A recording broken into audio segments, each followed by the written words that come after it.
life. Thanks for hanging out with us and being patient for us here this morning as we are set inside of Pinstripe Preview Week, and you can hear me on the mic stirring this up because here inside the Cafe Kubal Studios, it is time to get some hot chocolate this morning. You know, you can buy hot chocolate whenever, and I don't know why I don't go out and get it more often. You know, and shout out to all the wonderful places where you can get great drinks. Cafe Kubal being the place we choose here inside of the studios. But you know, it's that hot chocolate season. Yet hot chocolate is good all the time. So if you want to go out and get some hot chocolate, go do it. Why not? Have at it, have some fun with it, and enjoy it as we are warming ourselves up here in a very cool Syracuse, New York. And I'm taking a look at the weather right now. I just wanted to see where it's supposed to go today. Let's see what the high is for today. Let's see here. 40 degrees. Today's high is 40 degrees. We got 41 today. Pardon me. 49, 55. So staying in the 40s. Not too, that's the time of the season. So, and out in New York City, not too much different with that cool weather that's going to be there in between the buildings. So make sure you bundle up if you're coming out to the Pinstripe Bowl. The only other two Pinstripe Bowls that Syracuse has been to have been freezing. So I would suggest that you bundle yourself up and get ready for the Pinstripe Bowl this Thursday. Tomorrow, for those of you that are watching and listening live, I can't believe it's tomorrow. Very excited to be out there. And by the grace of God, I will be safely out there with all of you watching this game and enjoying the Minnesota matchup up against the Syracuse Orange. So, like I said, here this morning on Wake Up Call with Dan Tortora, we are inside the Cafe Kubal Studios. Cafe Kubal on 3501 James Street, 324 West Water Street, 401 South Salina Street in Syracuse. You'll also find them on the corner of Route 11 and Taft Road at Sweetheart Corners in North Syracuse. Yes, in North Syracuse, New York. Got myself a little confused there. So North Syracuse in the drive-thru location by the airport, and on 343 Fayette Street in Manlius, New York. So plenty of ways to find Cafe Kubal. Make sure you go out and find them today in all of their awesome locations. And if you're out of town, you can, of course, go to cafekubal.com and you can order their favorites. That's cafe, Kubal.com. So make sure you head out there and show some love for Cafe Kubal today as well. And we appreciate everybody that has done so. And thank you so much for being a part of the show, like I said, where sports meets life. Wake Up Call with Dan Tortora is playing for you all over the world, and you are listening in and watching on many different outlets here on Wake Up Call with Dan Tortora. So wherever you are and however you're connected with us, I thank you so much for being a part of the show, be it on Facebook.com, YouTube.com, or MixLR.com, all /WakeUpCallDT. You're also picking us up on Facebook.com/LiveNowDT and on WakeUpCallDT.com's homepage. Make sure that you go to our website, subscribe, and bookmark that site so you can have all of our stuff as we put videos, audio shows, articles, and more all in one place to make it really easy for you. So if you love Wake Up Call, go to WakeUpCallDT.com this morning and make sure you subscribe and bookmark that page for your viewing, watching, and reading pleasure. I can't get enough of this hot chocolate. I really can't. So, here with you this morning in just a few minutes here, we should have my partner in crime here, Ross. And Ross and I, as you know, Ross Turetsky, fellow broadcaster and writer, also the other half of my Arson and Coke. He's Arson, I'm Coke. It's off of, obviously typos happen and things happen, and we're not making fun of the person that had these typos by any stretch of the imagination. We just decided, as we always do, to make lemonade out of lemons and find a way to, rigot pie out of rigot. How about that? Let's make it Italian. So we always find a way to find the comedy in things, and so we found the comedy in the Arson and Coke mix-up that had happened on social media. So Ross is Arson, I am Coke, and I'm very happy to be here with Ross here in just a little bit on Wake Up Call with Dan Tortora, and it's Wednesday, so that means in hour number 2 we'll be bringing you the Fantasy Football Power Hour. Not one of, not a, but the Fantasy Football Power Hour. For those of you still playing inside of your fantasy football leagues, going for your championships, congratulations to you for making it this far. I hope you get all the way at this point. And for those of you playing daily fantasy, we'll get you set as well. This hot chocolate is incredible. So we'll get you set with your Fantasy Football Power Hour, proudly presented by the Wildcat Sports Pub, 3680 Milton Avenue in Camillus, New York. And that'll be happening in hour number 2. As it always does, we start a new video because we want you to be able to get to our fantasy football advice instantaneously. And we have an entire library of our fantasy football content. I don't want you to miss a second of our fantasy football coverage. So I'll make sure we have all of that set for you in our own separate video. So for those of you on YouTube and Facebook this morning, we'll end our first video, which you're watching right now. We'll start our new video, and you'll have the opportunity to connect with us on there so that you can enjoy some fantasy football coverage for NFL Week 17, which I'm ecstatic to bring to you here this morning, proudly presented by the Wildcat Sports Pub. So, with all that being said, inside of MON-FRI's What's Poppin', here in hour number 1, Ross Turetsky, my partner in crime, is going to be joining me here as we continue the Pinstripe Preview Week. Pinstripe Preview Week, talking about the Pinstripe Bowl that's coming up between Syracuse and Minnesota. And then Ross and I, we normally on Tuesday bring you the ingredients to success. Well, Ross and I will be bringing you the ingredients to success today, proudly presented by Avicoli's on the corner of Route 11 and Taft Road corner of Route 57 and Wetzel Road in Liverpool, New York, right down the road from Liverpool High School. But we can't do that before I give you a true introduction to the Pinstripe Preview Week. We don't need a bank, no I'm funded. Play the game like it's nothing. I'm always thankful for something. Don't take for granted, stay humble. Now wake up! It's time to look at the enemy. Look in the mirror if he is no friend to me. It's not working out, maybe it's the chemistry. It's time to break. How do you like that? That'll wake you up in the morning. I love that. And I said, in there, he says, time to wake up. You know, I want to thank Ross for dropping them bars. That was Ross rapping. No, it wasn't. I just wanted to say that. But very excited to be here with you this morning. It's not only Ross Turetsky and myself, Dan Tortora. It's also Arson Coke. So you're going to get yourself a firm feel of not only who we are, but who our alter egos are, created by the majesty of just things happening on social media. So we're proud to be here with you in Pinstripe Preview Week. Ross Turetsky, a.k.a. Arson, and myself, Dan Tortora, a.k.a. Coke. My partner in crime and the future movie that I will make together with this gentleman. Sir, how are you today? I'm doing well. This is my voice. I haven't had to do one, so for now, I think my balls are being squeezed a little bit high. And happy holidays, and I hope you have a nice Christmas and a Feliz Navidad. And now we get to celebrate Syracuse football at Yankee Stadium before the new year approaches. Happy 2023! I honestly feel like, it's like Coke on Sesame Street. You know, he's walking in, he's like, hey, where's all the crime at? And then I feel like I'm hanging out with Elmo right now. Ross said because I went deep, he had to go high for Arson. But we're going to have to work on it, or else, we're going to have to talk about a terrible accident where you lost your, male parts. I don't know. We're going to have to figure it out. But Ross here with us today. Arson and Coke talking Pinstripe Bowl. And perfect that Arson and Coke are talking about it because Arson was almost a San Francisco Giant. Arson, before we get started here, can you tell us why you didn't end up with the Giants? Well, first off, the Giants, they can't sign anyone, so I think that's pretty obvious what happened there. They have the Carlos Correa issue, and now the Mets try to sign him, and now no one wants him because he has a leg issue, and they try to sign him like a 13-year contract for like $1 zillion. That didn't happen.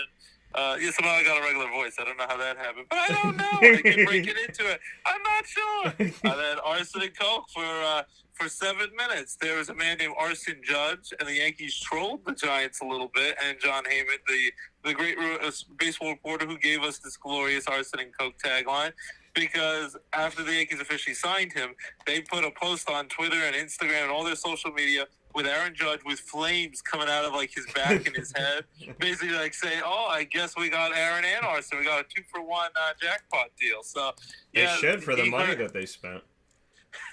So they were trolling though. I guess John Heyman heard rumors. There's lots of rumors at the baseball winter meetings in San Diego. Sometimes I think that even the agents and the players who are involved in rumors kind of throw out the rumors to try to kind of sway the negotiations, kind of twist the Yankees' arm, basically saying that if you want me, you're going to have to pay up. And by throwing out these rumors, a lot of Yankee officials were depressed. They thought it was over. They thought they had lost their superstar for many years to come. And then just like that, a phone call's made in Italy and with the owner of the Yankees, Mr. Steinbrenner. And then things got done. That morning we woke up. It was 8:30 in the morning our time, 5:30 in California where the winter meetings were.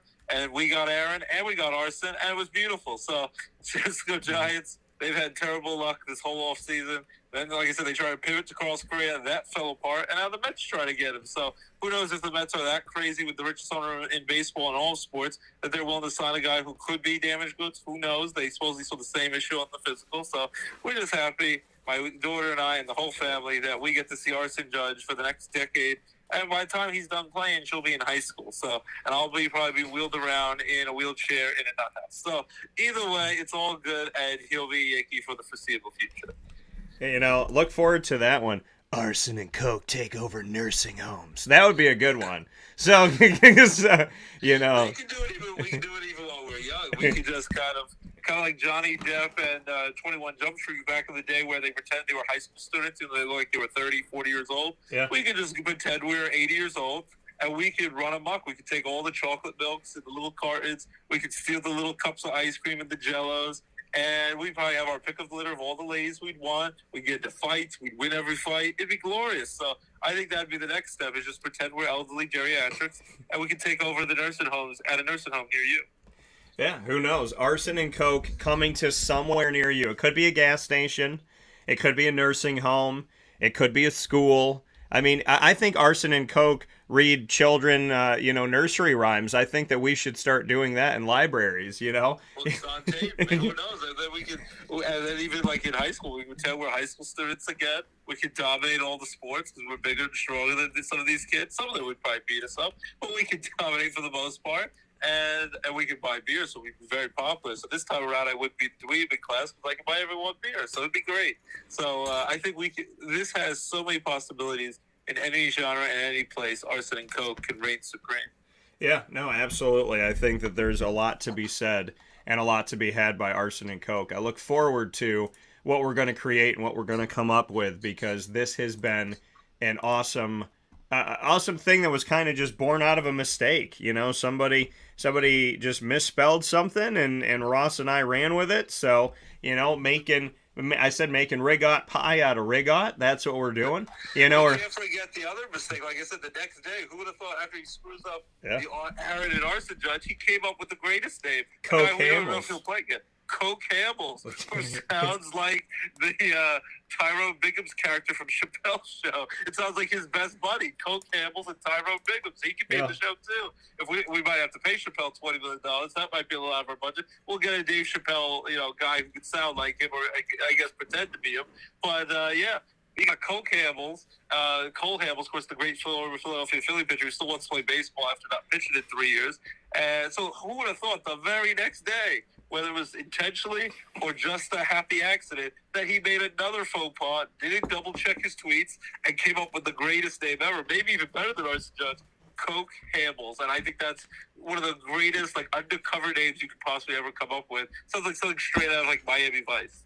Yeah, and that's what I wanted, because I'm all about the Miami Vice look. I one of my favorite things that I ever got to do was go to a beach wedding. Shout out to Lisa, and went out to in Nathan. Shout out to their the beach wedding situation that they had down in Florida, and I had the opportunity to wear khaki pants and a Hawaiian shirt, and then I went and got something with my dad, and I was like, we look like Miami Vice right now. So I think and I've already decided that I think what Coke Hamels is going to do is I'm just going to be wearing just really cool stuff. Even when we're undercover. I'm going to be wearing this stuff, and it's not always going to make sense to where we're undercover.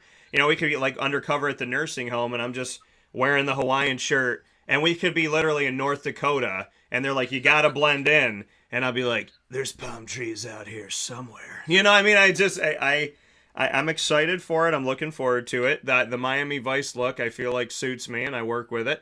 And and Coke Hamels is a real thing now.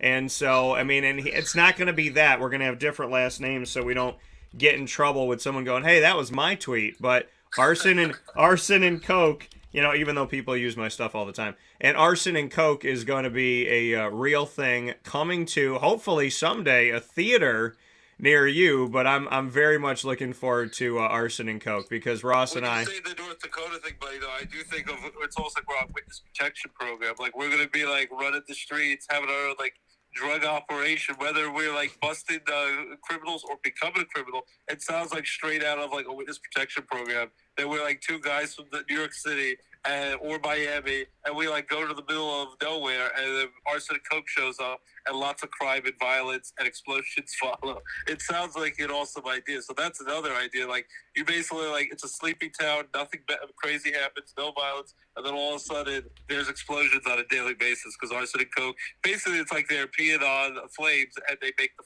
flames even bigger each and every day.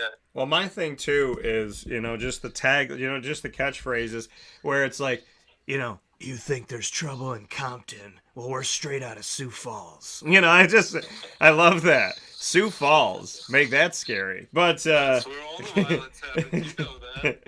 Yeah, so, I mean, I definitely look forward to Arson and Coke's take on life, because we'll have a lot of things to talk about and a lot of things to say without question. And here on this morning's broadcast, in the Pinstripe Preview Week, we have the Pinstripe Bowl. The last time the Pinstripe Bowl happened for Syracuse was 10 years ago, in the Syracuse Orange going up against a longtime rival, West Virginia, and facing off against West Virginia in the Pinstripe Bowl. That rivalry, Syracuse bested West Virginia, and Ross and I were on site, on location for that a decade ago. I can't believe it's been a decade, buddy, but 10 years ago, we were there, and... We're old, buddy. That's what that means. Time flies by when you're having fun.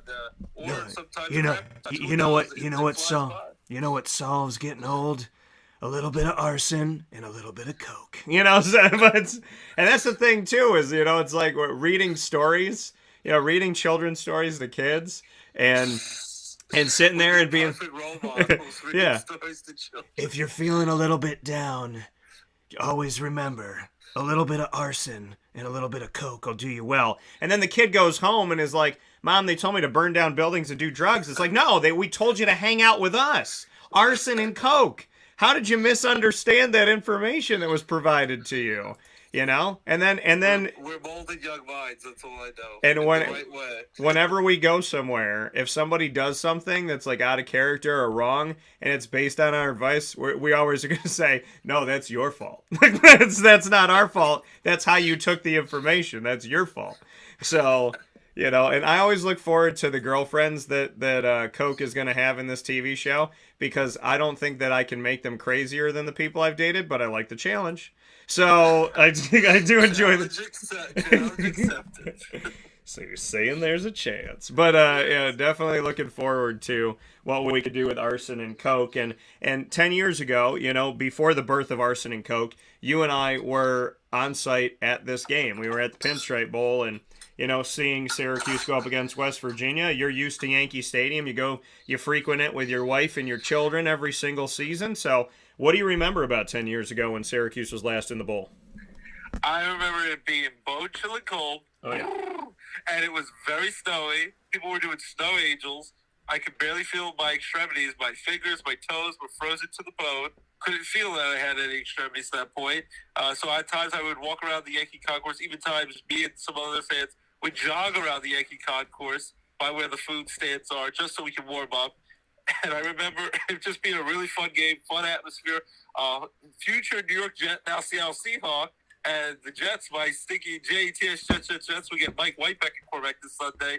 Yeah. They actually, Geno Smith was the West Virginia quarterback that day, and he was a Jet. At times did okay, but mostly consistent. A lot of turnovers, a lot of fumbles, a lot of interceptions. Now he has a chance to either sink the Jets season with the Seahawks beating them in Seattle this Sunday, or if they lose and he plays like stinky the well-known Geno Smith we know, the Jets season could survive, and we can maybe make the playoffs for the first time in a dozen years. So Geno Smith was correct, West Virginia. They were the favorites to win that game, and Syracuse pounded the ball, lots of great running plays, smacked them in the mouth. Doug Marrone was the head coach for the Syracuse Orange that day. I think pretty shortly after he gave that up and became the Buffalo Bills coach, but then left after a year because on the historic Yankee Stadium, right across the street from where the house where Ruth built, where the original Yankee Stadium still stands as a kid's playground to play baseball and all, and now it's the house of Derek Jeter, basically, or now Aaron Judge, who's going to be there for a decade.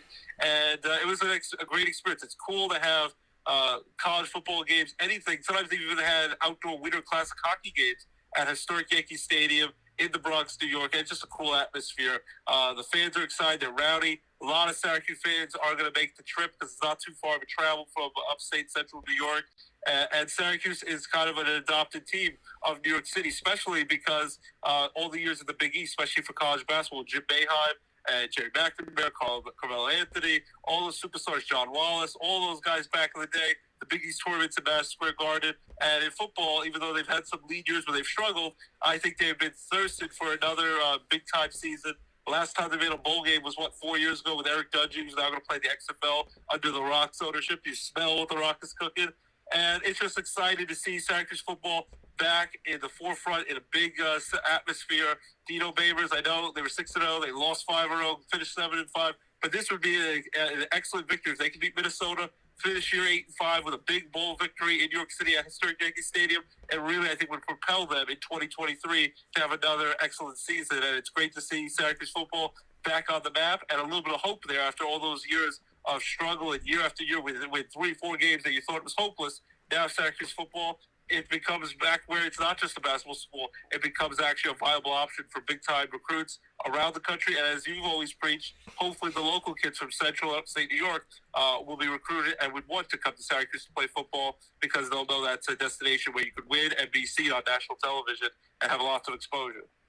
Yeah, a lot of things said there by Ross Turetsky, a.k.a. Arson, here this morning in the Pinstripe Preview Week, and us taking a look at Syracuse. They've been to the Camping World Bowl, they've been in the Texas Bowl in between these this decade of the last time they were in the Pinstripe Bowl, and so not a ton of bowl games in the last decade, and that's been one of the glaring issues is Syracuse advancing to the postseason for football. So the hope is that, they could start doing this more often, that this can become more of a normalcy, and we will see as they step into this one. It's obviously a different world that we live in today. So Ross, I wanted to get into this. What are your thoughts on, the fact that student athletes can opt out of games, that they can say, hey, you know what?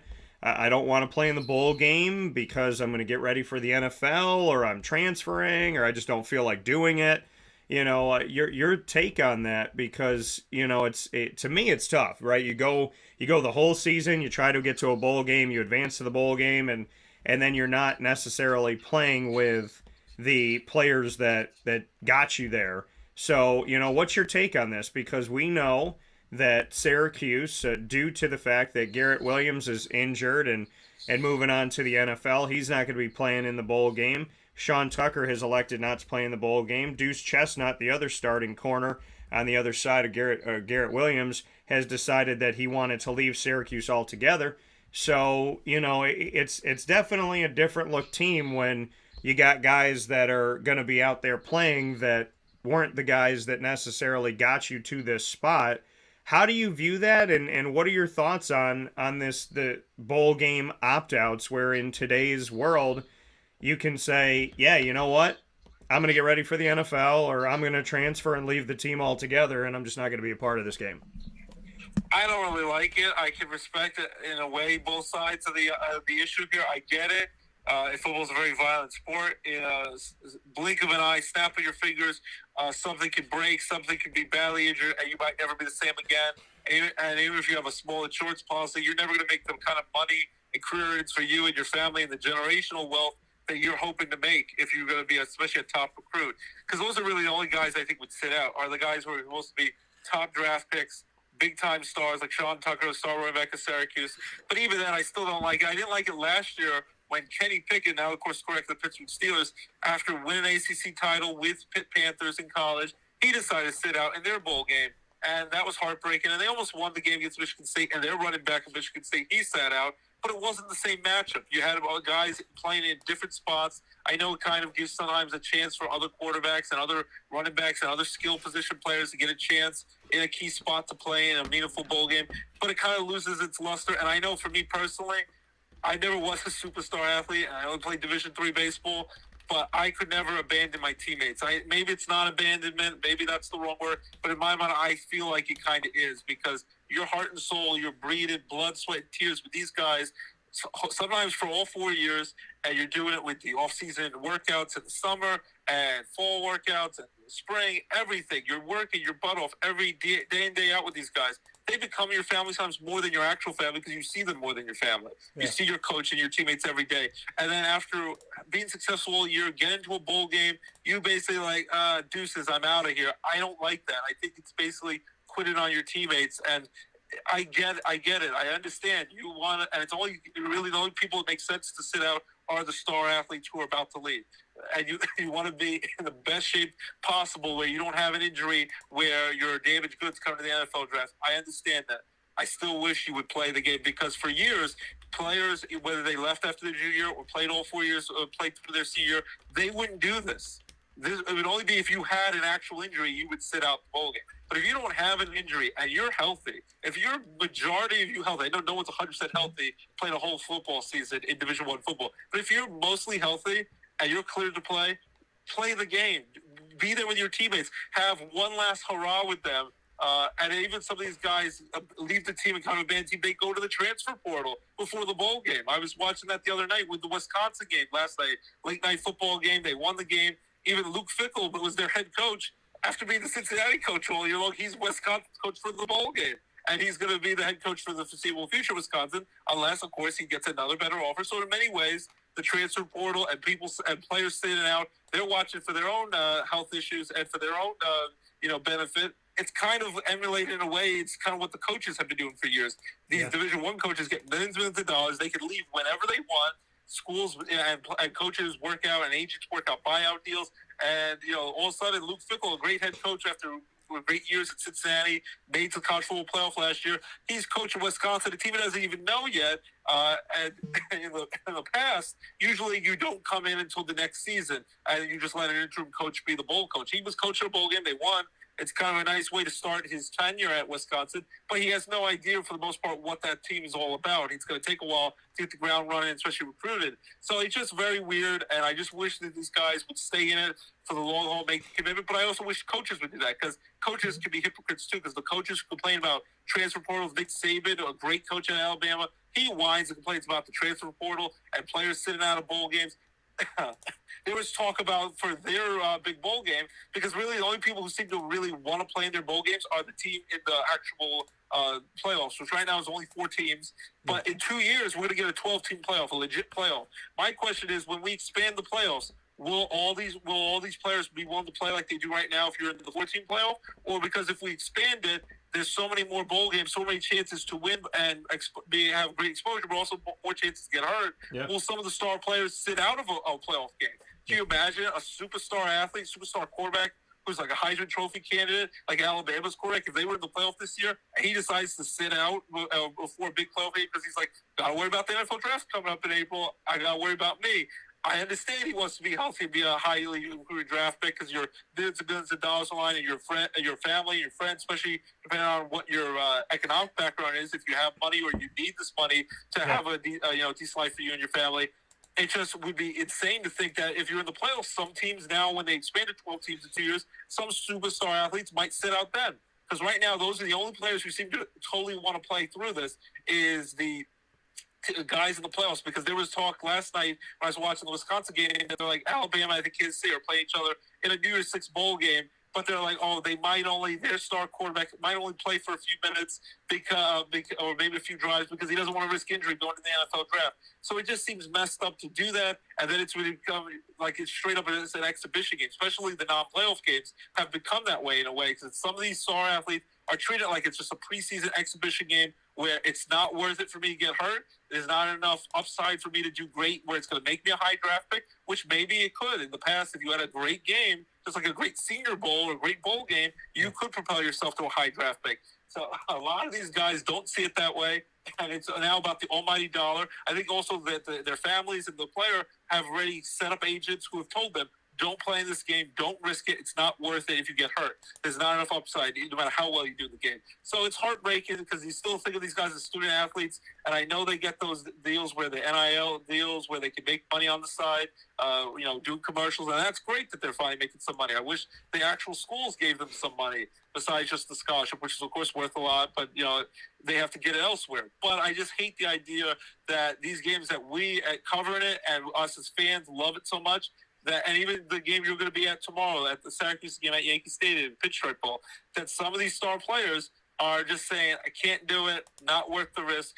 But you were there all season. You risked it. You put your body on the line all year. But for a bowl game to finish off with your teammates, have one last hurrah, have one last moment where you can be carried off the field like that Rudy moment, you're just like, it's not worth it. And that's just kind of heartbreaking, and it kind of diminishes the importance of these games, even though I think they're important, and I'm sure a lot of coaches and players do. And the guy who's just the mediocre Division I athlete who's still great compared to a lot of other people, but in Division I, they're not stars. They're not going to maybe go to the next level, or they're going to have to maybe sign as a free agent to try out at the next level in the NFL or play the XFL or arena football type level.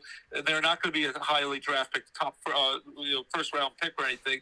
They are working their butt off, and they're going to play this game like it's their Super Bowl. Because for a lot of them, especially the seniors, this could be the last game of competitive football that they'll ever play the rest of their lives. After that, they'll move on to another job, maybe coaching, maybe something totally out of football, or maybe trying out for like a minor league football league. But that's it. So for them, it means something. It's important. And for the schools, it's important. As I said with Syracuse, it could propel them for many great things for the season up ahead in 2023. But it's just heartbreaking. Like I said, nothing against Sean Tucker or any superstar athletes who make that decision, because they're the only ones who are going to be willing to sit out. But I just wish they would be willing. I said the same thing last year with Kenny Pickett with Pittsburgh. I just wish they were willing to be there one last time with their teammates. You laid it on the line all year long. And remember, just a few years ago, they still didn't happen. This is only in the last few years this really has been predominantly happened. But in 2017, just 5 years ago, Saquon Barkley, the superstar running back of We Are Penn State, they were playing. It wasn't a playoff game, but they just missed out playoffs. It was in the Fiesta Bowl, and they won the Fiesta Bowl. It was a great moment. And he was leaving after 2 years. Saquon Barkley, who's now the superstar running back for the New York Giants, he was willing. He's like, there's no way I'm going to miss this game with my teammates. He put it online. He stayed healthy. Had a great game. Was still the number 2 pick overall in the NFL draft. Was amazing. And, he's had injuries in the pros, but he's, had a terrific career when he's healthy. And he put it online. It was a great moment. And he said, I wouldn't miss this for the world to be my teammates. So he had that moment. And then you had guys like Miko Parsons, superstar defensive linebacker for the Dallas Cowboys. He sat out for the COVID year and just wasn't willing to risk it. And you can respect the decision. I just wish that you put so much on the line. This is your family, these teammates. You were willing to step up one last time and have one last great moment with your family that you'll remember for years to come. And I know there's risk of injury, but I wish that did the takeover that was all about the injury and the money, and that you don't want to lose out on your money. Where if you have a great game or you'll come out unscathed, you'll be fine anyway. You'll make your money. But I think a lot of the players and the agents are saying it's not worth it, and it's kind of heartbreaking as a college football fan. Yeah, you think about it like this, you're like I said before, your team, you get all the way there with your coach, you get all the way there with your players, and then they decide, I don't want to be here, right? I want to go in the transfer portal. I want to go to another team and start building my future there, or I want to go to the NFL. And in coaches, you look at the coaches. Okay, well, yeah, I signed a deal with this team, but I'm not gonna live by that, right? And if I was a player and a coach decided to jump ship and they said, hey, thanks guys for everything, helps lead you, if they even decide to write a message to their team, because, sometimes maybe you're going to get that, sometimes you're not even going to get that. But when somebody turns around as a head coach and says, you know what, or a coordinator, really any of that, and says, we're not going to be here. We're not going to stay here. Yeah, we led you here. Yeah, we helped you get here. good luck in the bowl game, right? Good luck having fun. I'm going to be with my new team. That's why I respect Scott Frost when he was at UCF. That's why I respect Mike Norvell when he was at Memphis, because they decided to stay and they decided to be a part of that team. Even though they were leaving, even though it was bittersweet, they decided to be with their team in the bowl game and say, you know what, we're going to coach the bowl game. We came here as a family. We're going to leave here as a family. And when our season is officially over, then I'll move forward, right? And Syracuse just had this happen to them. Offensive coordinator Robert and I, not even at Syracuse for a calendar 365 days, I believe. And he decides to leave, and he goes off to NC State. And then you have Tony White, who's been the defensive coordinator, brought in the 3-3-5 defense to Syracuse, which has been very successful. And he went off to Nebraska.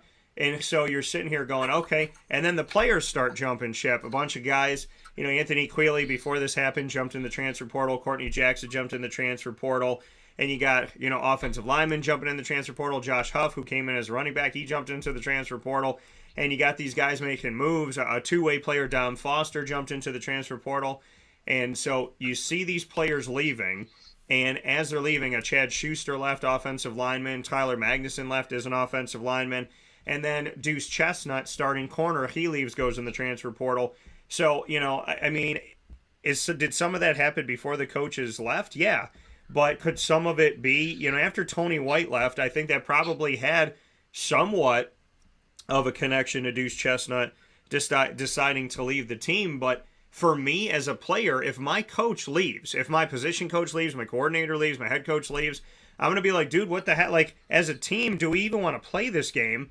Because the guy that was leading our ship just decided to jump overboard and swim away from the ship, and now we're left to kind of man this ourselves. Yeah, you band together as a band of brothers and you figure it out. And I know the schools always say, well, we'll get an interim this and we'll figure it out. We're going to do it. Yeah, well, you want to make money at the end of the day.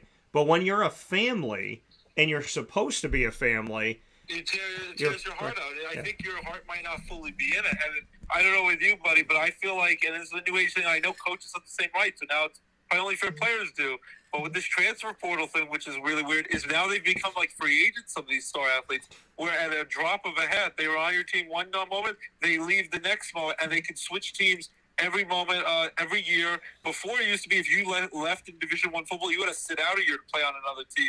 Now that is not the case anymore, and I like that there's you can change around if you need to, but I think it's crazy some of these guys just jumping ship left and right. The Wisconsin quarterback Mertz, he's now leaving. I saw it the other night, and then Sam Hartman from Wake Forest, I saw he now is probably going to jump in the transfer portal and join Notre Dame for next season. So it's a lot of willing. It's almost like recruiting and moving free agents. And I know the Panther head coach, I don't know if he knows this for a fact, but he claims that for one of these star quarterbacks, that two powerhouse college teams, he named their names, I'd be very curious who they were willing to pay a quarterback millions of dollars to jump ship, go to the transport, and come to their team, which to me is insanely illegal to do that, to bribe someone like $5 million to come to join me. Yeah. But it's becoming more like the NFL, where they're trying to woo these guys who are supposed to be student athletes, student first.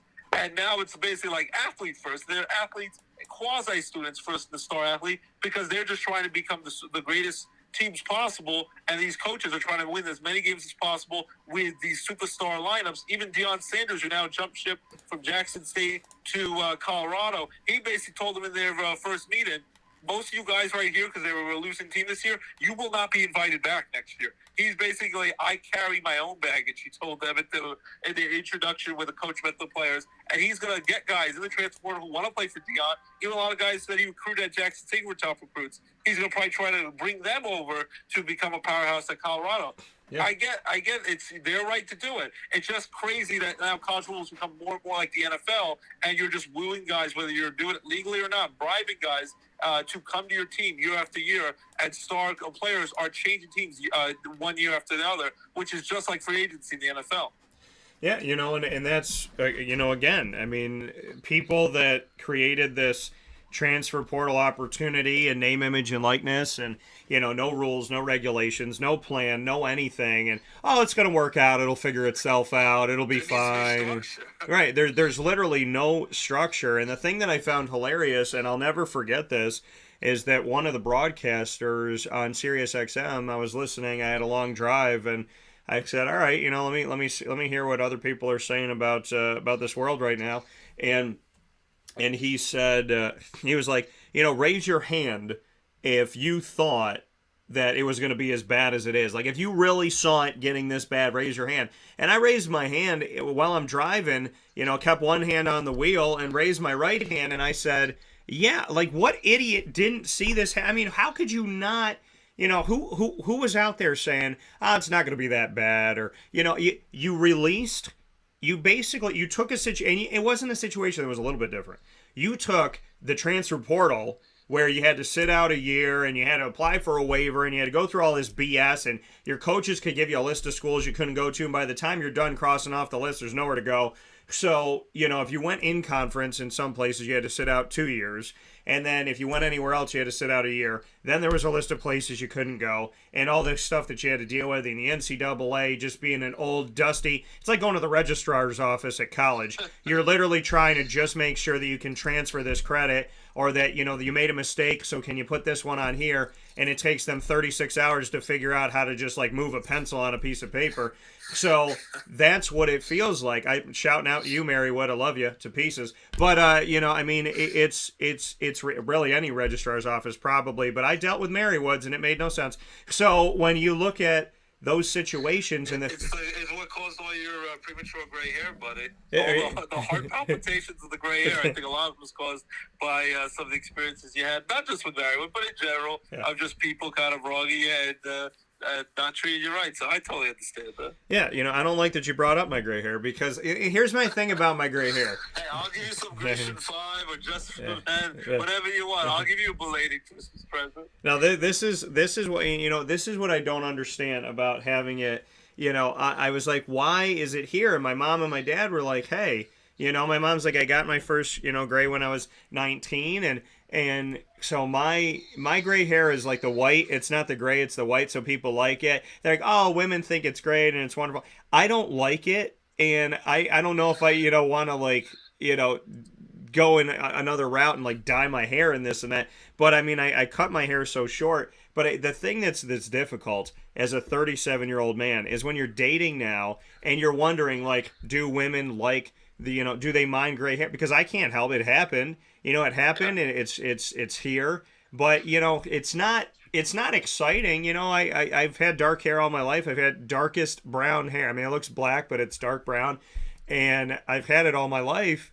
So to see my hair transition into this two-tone thing, it's I mean, women color their hair all the time, but for a man, I'm just like, do I want to have the gray hair? I don't know. I like having dark hair. I like having dark features. So thank you for bringing it up, because I don't know what I want to do with it. I'm just saying, you have two options. You can embrace your Steve Martin and Jay Leno became grayish, kind of with salt and pepper at very young ages. You could be Steve Martin and Jay Leno, hilarious comedians. Or you could just shave your hair and be for the future and have the Michael Jordan clean cut look. And we're Harry Mandel, so who's a germaphobe and all that. So it can work either way. So I think either way works. You can either dye it, let it go gray, and embrace it like the Steve Martins of the world, or shave your hair off if you can pull it off and look like a cool Harry Mandel / Michael Jordan. I think it works either way. Yeah, I don't know why you brought it up today though. This was gift to you. Who knows? I became Krampus all of a sudden, so that's my gift to you. It's the Coke, I keep it in my hair. So it's that's where I hide the Coke. But the reality of it all is maybe that's part of my character. But getting back to the NIL and the transfer portal. Lean into it. That's what you got. I always end up leaning into it. I just I didn't think that I was gonna. I mean, my family, my dad has his hair, my mom has her hair. I would imagine I'm gonna keep my hair and it'll continue to grow. And my hair grows fast, which a lot of people don't get because I shave it every 2 weeks. I shave it, but and I actually have to shave it now because, like, to people, it's like, oh, that's a new haircut. I'm like, nah, it's too long. I got to shave it. But I've shaved it for so many years. But then, yeah, actually, you start seeing, like, the gray hair coming in, and it's funny because you'll like bump into people who you don't have that like close relationship with or whatever, and it's for like you walking up to them, they're like, hey, what's up, Dan? Ooh, got some gray in the beard, got some gray on the sides, man, you looking old, dude, what's up? And I'm like, I'm gonna punch you in the face. You're like, you know what I mean? Like, how do you walk up to would I walk up to a woman and go, hey, looks like the chest is sagging down a little bit, what's up with that? Or walk up to a guy and be like, yo, you got wrinkles around your face, you look like you've been having like some tough days, bro. Like I think people that are miserable, they try to pinpoint and try and find something. And I'm the type of guy where I'm like, listen, if you don't like my gray hair, it's still there. Like, it's not going to change. Like, that's what it's going to be there. And I guess you're going to have to deal with it and move on with your life. But I had somebody say to me, what are you going to do if you're out there dating and, and the women that you want to date don't like goatees? I said, well, I guess I'm going to throw them in a pile with my ex-wife because she didn't like it either, and I like my goatee, and my goatee and I are celebrating our 4-year anniversary this April. So, it's funny because they're like, well, what are you going to do? And my response to that was, I wouldn't tell a woman, you got to cut your hair, don't cut your hair, change it to this color, do this, do that. You got to respect, the people that you're with, and they're like, well, what are you going to do if she doesn't want to kiss your goatee? I'm like, I don't think about that stuff because I want to be who I am and be proud of who I am. So, Absolutely, but find someone who loves you for you, who doesn't need to change Ross, you. they're nuts. I think they're nuts. You're rocking it well. You're making it look good. Well, I could never pull that look off, but I think you pull it off well. Yeah, you know what? It's one of two things. You're either going to look like a really creepy pedophile or you're going to look like Tony Stark. There's the only two. I would look the other way. Criminal, and you look like Tony Stark with that. So I think I'm going to pass, but I think you make it work. Yeah, you either look like Tony Stark or you look like a guy who has a white van. And, those are the only two options. There's only two options of having facial hair. Either people go, oh, wow, you look good. Or they go, oh, is that going to be a life choice? So, but the reality of all of this is... Back to the transfer. Listen. Now we have to segue back to sports. But I'm going to tell you... Every time we do this, we talk about other things. I want to get off on tangents, and then we have to go back to... I want to tell you something, though. I want to tell you something here on Arson and Coke. But here with Arson and Coke, Pinstripe Preview Week, all the people that are like Minnesota Golden Gopher fans and Syracuse Orange fans that are tuning in right now, hearing nothing about the game. But that's totally okay. Greg said you got to respect the goatee. Greg knows because Greg has a goatee, and Greg rocks his goatee too. It's like there's certain people that, and I said I would never have like a straight up mustache because if I had a mustache, I feel like nobody looks good in a mustache. People think they look good in a mustache, but nobody looks good truly in a mustache. Most of the time, you look like an old porn star, like a very creepy dude. A 70s porn star from like 50 years ago who was cool then and now just looks like a weirdo who needs to be locked up. Yeah, and so, but I'm going to tell you something. I want to, before we go back to the Pinstripe Bowl, because I know people are waiting for this, but... Yeah, we're never going to get back to the Pinstripe Bowl. But first, no. Syracuse and Minnesota fans. Yeah. It's not happening. I gave you a 2-second preview. That's probably the best you're going to get. Yeah, Ross gave you an open monologue about what was going on, and he was like, Dan, what do you think about the transfer portal? By the way, you have gray hair. Let's talk about it. So That's about the real issues. That's why this becomes Oprah and Dr. Phil. Forget the actual Pinstripe Bowl. I do want to give a shout out to my Yoda because I did it like in the moment, and I don't know where it came. Oh, I was talking about how they said, I was talking to Nick Monroe, and Nick Monroe said Rocky Long, if Tony White knows the 335 and he's a Jedi trainee, then you got the Jedi Master in Rocky Long, and he's like, actually better yet, you have Yoda. And then I just went into it and I was like, Pinstripe Bowl, play we will. And so, I mean, but yeah, I want to get back to Match.com because you and your wife met on Match.com, and I have a bone to pick with Match.com. So I don't know what happened in Pennsylvania, but in the state of in the state of New York, when you first get on Match.com, and by the way, folks, you can't. They tell you that they want you to get together. They don't. They want your money. It's like another government thing. It's probably a way to keep eggs really high. So when they want you to stay, they want you to keep your subscription for years to come. I don't think they want you to get like the first person you meet on there because it's a business. They want more people to join and people to stay there for years to come in misery. So yes, I totally agree. Their probably their goal is for total chaos, like the Joker, and that you don't meet anyone decent for at least 5 years on there. That's their goal. Yeah, well, I'm gonna so sit back, relax, and listen to my words to you. I want you, let me get all these words out to you because I got to set it up and see how you respond to it. So Ross met his wife on Match.com. Now Ross went out with some other crazy people on Match.com before this happened, but I want to bring you into my experience of Match.com because it's awful. So I went on Match.com, and listen, Match.com, if you don't want me to mention your name, like, get better. So anyways, so I'm on Match.com.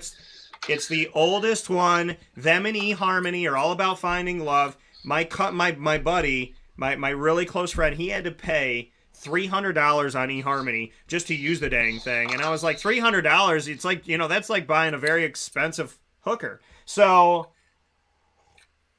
life choices, I guess. But here's so I go on. Back to the So I go back to the Pinstripe Bowl. So I go on to Match.com, right, and I do my thing, and I'm like, all right, I'm gonna give it a shot. Now, anybody that knows me knows that I'm on and off. I am on and off apps like Flowers Bloom and Crumble in New York because I don't know what season it is. So I'm on an app on Monday, off the app on Tuesday, back on Saturday, on for a few weeks, then off for 3 months, then back on. Like, I have that. My relationship with dating apps is not great. So, and I've met a crazy person on each of them. All the different ones that I've used, I've met at least one crazy person. Sometimes it's 1 for 1. It's 100%.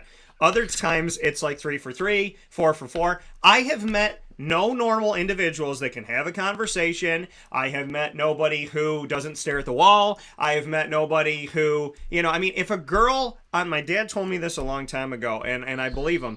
He's like, if you meet a girl and on the first day, she's like, let's go up to my bedroom. That's not going to be your wife. Okay, and that's not fun. And I want to dispel the rumor that that's what guys want all the time, because I've experienced very much the opposite. Meet these girls on the apps and they're like, let's go upstairs, do some fun stuff, and never talk again. And I'm like, that's not my lifestyle. So that's more Ross's. But I'm gonna set up. I used to be a different person years ago. I'm a family man now. I can't confirm or deny what I was like, 10 years ago. Yeah, Ross was. That's why he's called Arson. That's why it's called Arson. He was setting fires everywhere. Ross was blowing things up. That's why he's called Arson. But I've gotten better over this last decade. Yeah. Since the last time Syracuse played in this pitch, see, I'm gonna mention Pinstripe Bowl so we please the fans. Since the last time they played the Pinstripe Bowl, Syracuse, in the last decade, I think I've gotten better because I definitely was a totally different person 10 years ago, and I had some issues, especially in the lady department, where I had some serious issues with successes and lots of failures, and a lot of it was my fault. I'm first to admit that. And in these last 10 years, Syracuse is back in the Pinstripe Bowl, right back where we left them at Yankee Stadium. It's not supposed to snow. It's supposed to be nice in New York City tomorrow. I hope it's a great game. Go Syracuse. Hope they beat the Minnesota Gophers. And now we go back to the online game conversation. But I got to mention some Pinstripe Bowl for a few more seconds. So, fans, you're pleased. Now we're going to totally move away from that again. So, Ross's hot and heavy, volatile history is why he's called Arson. Because he set fires and just left them. So, I just walked away and smoked a cigarette without looking back, like in every action movie. After he set the fire, he had the audacity to smoke a cigarette and throw it on top of the flames.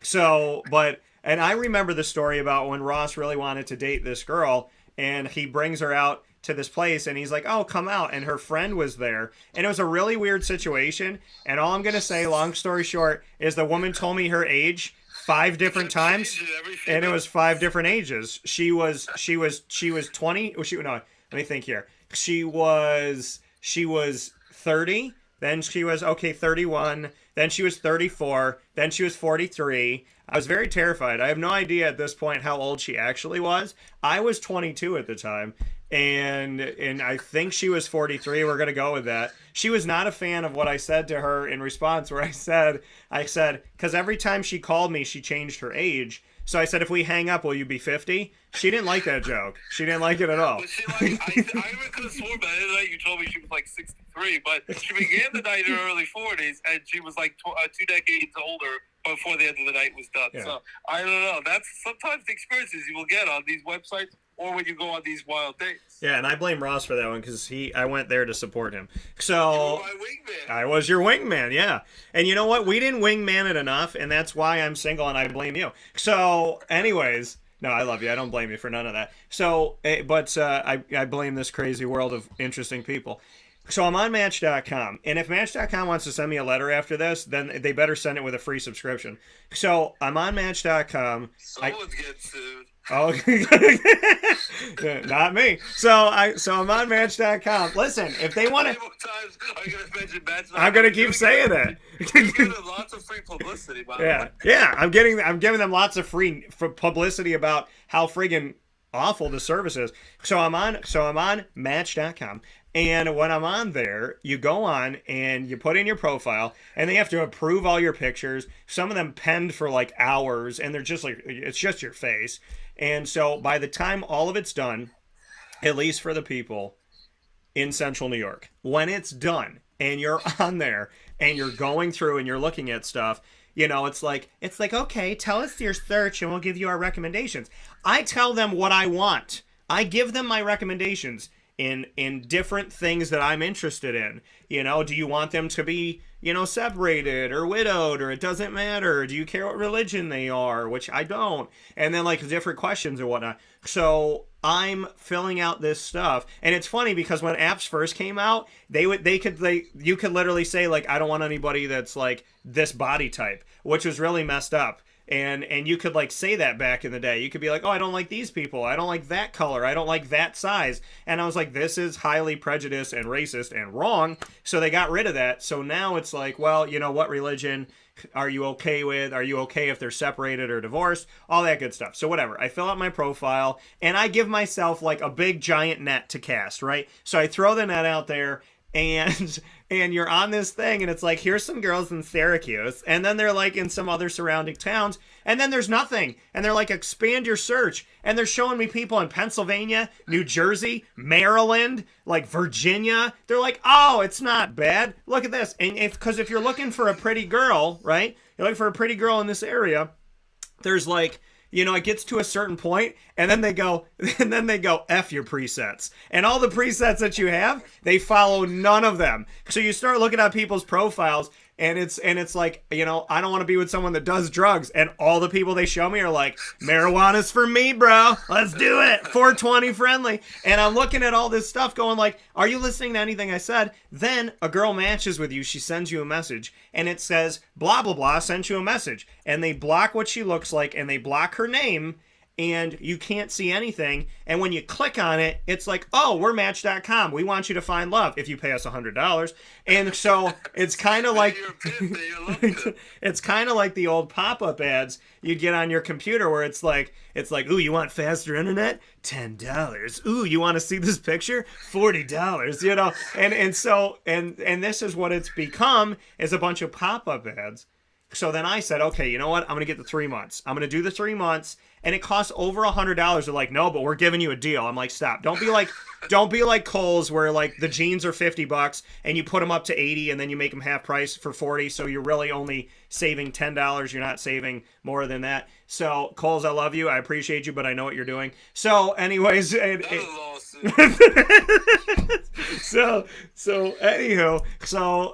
not a lawsuit. I'm just talking about, so people know, they know, Kohl's knows, and we could talk about Kohl's all day, because you can't, if you go to Kohl's to return something from the internet, they'll tell you that that's not Kohl's, it's Kohl's.com, and they have no connection to them. And that's always fun to have that conversation with them. So one lady told a girl to return a bike to the internet, and she said, how do I do that? How do I take a box and return it to the internet? She goes, your computer. You take the bike, you smash the computer, and hoping that it teleports to the internet land, basically. I don't know how you do that.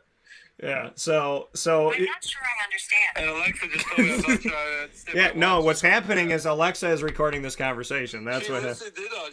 She actually is. A lot of our conversation is on my watch right now as we speak. Yeah, I know Alexa's recording it. She always records me. just Alexa, said, "God, no Alexa, choice." knock it off, woman. Okay, don't be telling my secrets.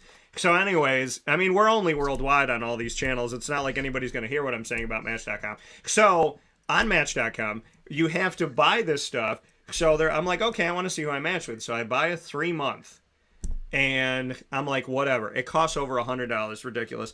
So I bought this 3-month thing, and I was like, why did I do this? Can I write this off as an expense? Well, like, why did I do this to myself? So I bring it in. Obviously, I don't write it off as an expense. I'm kidding, IRS. I love you. Have a great day. So I go in and I start, seeing who I matched with. And then you see the people that you matched with, and it's like, Eureka! Here's all the women. And it's like, oh, this girl's pretty. Where is she? She's in Philadelphia. I'm in Syracuse. Like, what? No. So I'm like, no, that's not good. That's not good for me. Then there's this girl in New Jersey. I'm like, that's a 5-hour drive. Then there's this girl, and they're like, ooh, this girl really thinks you're sassy from Texas. And I'm like, what drugs are you on? And then they show me these women that have nothing to do with the presets that I put out there. None of that whatsoever. And I'm like, okay, so this is exciting. So I'm going through, and you got to go on dates, and you got to meet people. I've been on no dates on Match.com, and I'm going through this thing, and I'm matching with people, and they're talking to you, and I'm convinced that a lot of people on dating apps have no social skills, and they go on these dating apps because if you say, like, hey, how are you today? They say, fine, how are you? And you're like, good, what do you do for a living? And then you get no response for 37 days. And then you get like another response. By the time they respond, Match is like, time to upgrade. And so, it's like, it's a racket. I'm like, are any of these people real? And, and if you do finally get the chance to talk with one of these people on the phone, right, which a lot of people don't know how to do. I had a girl write a message to me on I think it was on Match. She said, we were typing back and forth, and it was taking like 14 days to have like a 3-sentence conversation. And I was like, you think maybe we should talk on the phone so I know you're not like a hairy dude and we can like get some of this stuff over with and just like get to know each other? And she's like, I'm a little afraid of the phone, but when my fear subsides, I'll let you know. And then I just pictured a woman grabbing her phone and going, ah! And then throwing the phone. And it's like, She's telling you, I'll see you in 50 years. In 50 years, she might be willing to talk to you that. The fear is going to last at least 5 more decades, buddy, just so you know. Yeah, so, I mean, I'm just telling you. So, I'm doing this thing. I'm on Match. I'm finding nobody. Then I'm finding people where I'm like, nah, they're not my type. And then it's just going on. I got to a point around Christmas time where they're like, hey, your subscription you paid us $100 for is up in February. I deleted my profile, deleted my app, and said, screw your subscription. I don't even care that I paid for it. I don't even want it. So I was like, keep it. You keep the month and a half to send a bunch of whack out. And I know that they're going to send emails to me going, you should come back because Yvette likes you. I don't even have a profile anymore. How could she like me? There's no profile. I deleted the profile. So, but I could tell you, Ross, you met your wife on Match.com. God bless you. That's amazing. Match, to bring it all together, I know you work, 1 out of every billion people. And so, like, but, I mean, because you do. Everybody has, like, a friend or knows somebody who they're like, yeah, this worked one time. Like, this worked for these people that one time in the universe. But, Ross, I don't know if you have any advice or any thoughts on it, but I will tell you, there's nobody left in the state of New York to look through, which I think is awesome. And, I mean, and then you have girls that like you. One girl's in New York City, and she's like, wow, Dan, you really look great, but you're a little too far away from me, and I want to meet. And I was like, you know what? If I wanted to go on a dating app to realize that people have excuses about everything anyways, I just go out to the supermarket and have women go, no, don't talk to me. So it's not exciting to be on dating apps, but I wanted to ask your thoughts about Match because I got on it. You have to buy a subscription just to talk to people. Then they barely talk to you. It takes them forever to respond to basic questions. You never know what the heck's going on. You never end up talking on the phone. Most of the time, you never end up going on a date. And then it's time to renew. So I would love to get your thoughts on the wonderful world of internet dating and Match. I know you've worked for some people. You worked for my best friend. So before you get angry, understand that I want to let everybody know I love Abby. and I'm so happy it worked out. It just hasn't worked out for me. So, Ross, your thoughts, please. You gotta keep your hope alive, buddy, because I went on this site and I got dates, but it was mostly like a one and done situation or two and done, and they were like coffee dates or basically women who just wanted me to buy them dinner. I think I don't know if they had food in their house. I basically was just giving them free food. The one lady basically told me, I'm meeting my friends in a few hours. I need something to preoccupy my time for about an hour or two. Maybe you could buy me dinner. So basically, that's what she admitted. That's all she used me for, is basically to buy time instead of just play on your phone and play Candy Crush all day long or Fruit Ninja. Let's go on a date, you buy me dinner, and I'll never see you again. I'm like, back at you, because I was desperate enough, I accepted that. So I was even willing to accept. I joked that even if you were seeing like 7 people on the side, I would be your 8th option. I'm okay with that. So there was lots of weird people. There were people who would be awkward phone conversations. There were people who you'd ask them how your day is or what do you do for a living, and they would just say 3 times 2 is 75. I'm like, I don't know what that means, but good luck with you in your life. So there are people who just seemed crazy, that couldn't keep a decent conversation, and maybe I seemed crazy to them as well. But all it takes is the one person that will change your life for the better, and I found out with my wife, and I was lucky enough to meet her on there. And in many chances, it could have went the total opposite direction, and we could have never met each other. We could have been 2 ships crossing in the night without ever spotting each other, because I'm sure there were times we probably walked past each other because we didn't live too far away from each other. At least they showed you ships that were in your same sea, okay? The ships they're showing me they're like, hey, you'd love this girl from the Pacific Ocean. You'd love this girl from the Baltic Sea. Maybe you should try someone in the Strait of Gibraltar. I don't know. I'm like, how about the Finger Lakes, you jerks? A 13-hour plane ride for a cup of coffee to see how things go. Yeah, that seems like that makes a lot of sense in these dating apps. Oh, if I went across country for somebody to buy, I just wanted you to buy me dinner and I'm out there. See, this is the thing.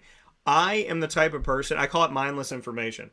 If you're a person who's going to be, because the last few girls that I talked to, one had me on the phone for 2 hours, one had me on the phone for 4 hours, and then we never talked again. I'm like, I don't need this mindless information. This one girl wanted to FaceTime. She kept covering her teeth and making weird faces, and I was like freaking out. I'm like, what is wrong with your teeth? Now I need to know why you're covering your teeth. You're gonna date the Joker, man. Yeah. And she would like giggle and cover her teeth. And I was like, let me, now I need to see them. She's like, hi. I'm like, what is going on with your teeth? Let me see them. So, and I remember, there's one girl that I called, it wasn't off a match. So, Match, you're off the hook for this. But there's one girl that I called on an app. She's like, oh yeah, give me a call after the game. So I'm walking out of a game and I give her a call and she answers it. Now I have my buds in my ears and the speaker is, by my mouth. And you can hear, the person you're calling can hear the ambient sound, but I can't hear anything but what's in my ears. And because obviously I have the headphones in. So she's like, hello? And I'm like, hi. She's like, who's this? And that's the first time we ever talked to each other. And, she's already sounded like a great ex-girlfriend. So she's like, who's this? And I was like, it's Dan. I was supposed to call you now. She's like, oh, well, I was sleeping. She's like, it sounds like you're out with people. Call me when you're not around anybody. And I was like, no, I'm good. And the funny thing is that people say that God doesn't answer your prayers. I walked out of that building. I put my hand on the door and I go, hey, God, what are you? And he was like, run. But it was so funny. And then that girl tried to call me a couple weeks later and I looked at my phone and I don't even know the girl that well. The feeling I got in my stomach was like, oh my God, I hope she never calls. Like, it just made me feel, I looked at my phone and I was like, no, let's just pretend like she doesn't know who she's calling and we're just not going to answer it. Hopefully my answering machine, she won't wait for it. But yeah, I mean, dude, it's crazy out there. They say love. Yeah. I totally can agree with you because I went through it for years. I totally would find that it's rough out there. I understand. My heart goes out to anyone who's doing that, especially during the holiday season, where emotions are high and, people can suffer through depression and sadness and feel like they don't belong. But my only main words of advice is don't give up hope. That's the worst thing you can do. No matter how bad and bleak it seems, keep your hope alive. the more chances, the more times you put yourself out there, and as tough as it can be, I'm telling you, it's for the best, because one of these days, someone is it's gonna be like a game of ping pong or table tennis. They're gonna lob it right back to you, and it's just gonna work right, and it's gonna be the perfect match. It works that way. Where it seems hopeless, that's where I was. And it's like, this seems like it's never gonna end. I'm gonna be alone for the rest of my life. I have resolved myself to be that way. I was 27, on my way to turn 28, and I'm like, it's not gonna happen, and I accepted that. But the more you don't give up hope, and the more you keep trying, all it takes is one person. And then it just clicked. It seemed totally right from the first moment. And there's ups and downs along the way, just like any relationship. But it's worth it each and every day. And you feel that love, and you feel that instant connection, and that spark, and that chemistry, and it just works. I know it seems like it's far-fetched, and it's only out of like a Hallmark movie that doesn't seem realistic, but it works that way in real life if you meet the right person. You just got to work at it. You got to work hard. Once you even meet the right person, because you got to keep working on your relationship each and every day, try to better yourself, and the other person needs to better themselves as well. And so this way you can be the best version of yourself. But my main tip and advice, especially as we come into this new year and you try to have hopes and dreams of what could become, don't ever lose hope. Don't ever give up hope, because it's the worst thing you can do. You have to keep trying and persevering. And if someone tells you no, that's fine. You move on, and you keep putting yourself out there to the next person, because one day it's going to click, and it's going to seem right, and it's going to seem like this was God's plan all along. So you just got to keep putting yourself out there and never give up. I like how you said there's ups and downs, and I'm like, and I laughed because I was like, mine are like down, farther, down, keep going down. But it's funny. Greg said try farmers only. And I said, I'd be going there for answers. I wouldn't be going there for dating. I'd be like, why are these egg prices so high? You know what I mean? Like, I wouldn't be going to girl. On Facebook talking about the eggs being high, milk being high. Hey, I almost got to that stage where I was going to pretend to be a farmer. I'm a tiny Jewish pudgy kid from New York City. I know nothing about farming or country life. But I definitely got to the point where I thought about trying to pretend to be a farmer, to meet someone. And hey, if that works, fine, so be it. Maybe your relationship will start off on a lie, and it will work in somehow because you get the right person. Probably that's not the best way to start a relationship, by lying your teeth off like that. But I almost got to that stage where I was going to put on the overalls and pretend I was from the country, and I was going to pretend to be a farmer, even though I don't know one thing about it. I would walk into Farmers Only and be like, here, I'm here for answers. I'm not here to date. I am here to understand why these golden eggs are costing me $5, And the thing is, I've done such a good job. I said I'm not buying eggs anymore. I said, unless egg prices are lower than the price of gas per gallon, I'm not buying eggs anymore. And then here I am making pies for Christmas, and I make rigot pie and pumpkin pie, and I'm about to make the pies. I started mixing stuff up. I'm standing in the kitchen, and I was like, son of a bee, I don't have eggs. And so I had to go buy eggs. They were $4.79. It was ridiculous. I feel attacked by it. And I remember I went to the grocery store, and I bought, what did I buy at the grocery store? I bought rigot for the rigot pie. So I bought one thing of rigot, $6.99, you whores. And then I bought toilet paper, $6.99. So I bought two things, and it was over $14. And I was doing the self-checkout, and there's always like a lady there looking, and I gave her like an eye, like, do you know they're doing this to us? Do you know that they're doing this to us? Like, how are you okay that they're doing this? Like, it's kind of like when you're in, like, the movie. I'm going to bring this up to you, Ross. I know that this is no comparison, and I'm going to compare it, and you're probably going to get mad. But in, like, the movie Schindler's List, when everybody's looking... God. When everybody's looking...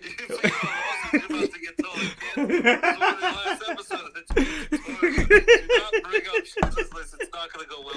I know. At least I'm Jewish. You're just... I call my wife and my family members and friends. They're just Jew adjacent to what I'm born Jewish. I don't know if you should talk about Schindler's List. I can talk about Schindler's List. I don't know if you can talk about Schindler's List. All I'm saying, let me bring it to an Italian thing then.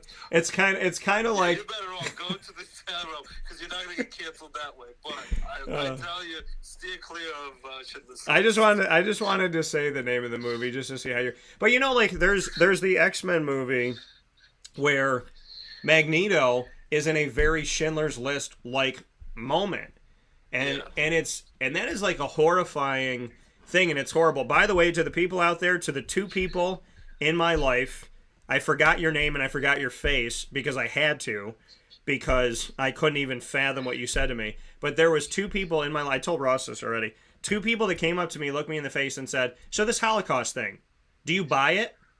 And I was like, "Do I buy it? Where do you think 6 million people went? You think David Copperfield made them all disappear? Like 6 million people." I said, every friend that I have that has some type of Jewish descent was literally coming from a bloodline of people that somehow, some way, were able to stay hidden and stay okay and stay safe. And I wouldn't have my best friend Ross without this.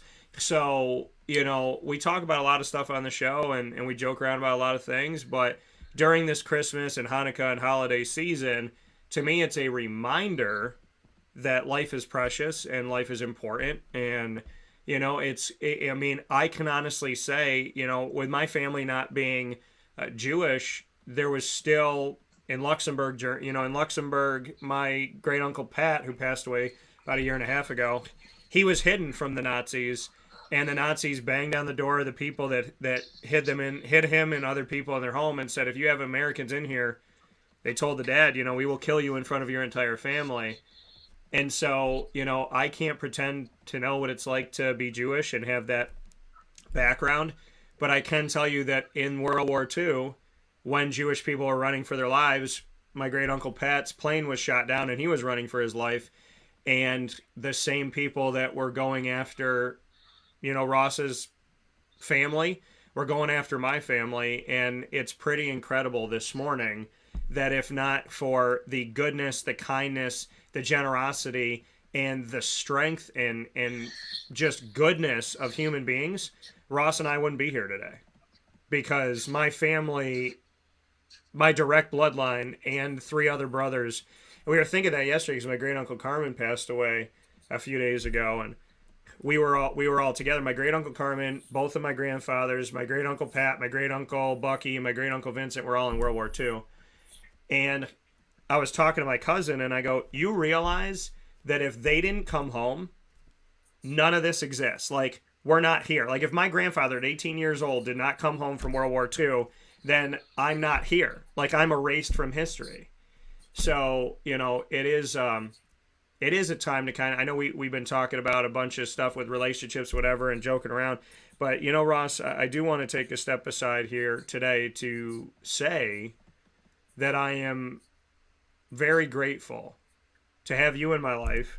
And I'm very grateful that, we come from families that, I don't think courageous is the word. I don't think strong is the word. I don't think there is a word, because you and I literally would not be here today because of, if not for the people in the same war at the same time doing everything they could to stay alive, which I think is incredible. And it's very real to me.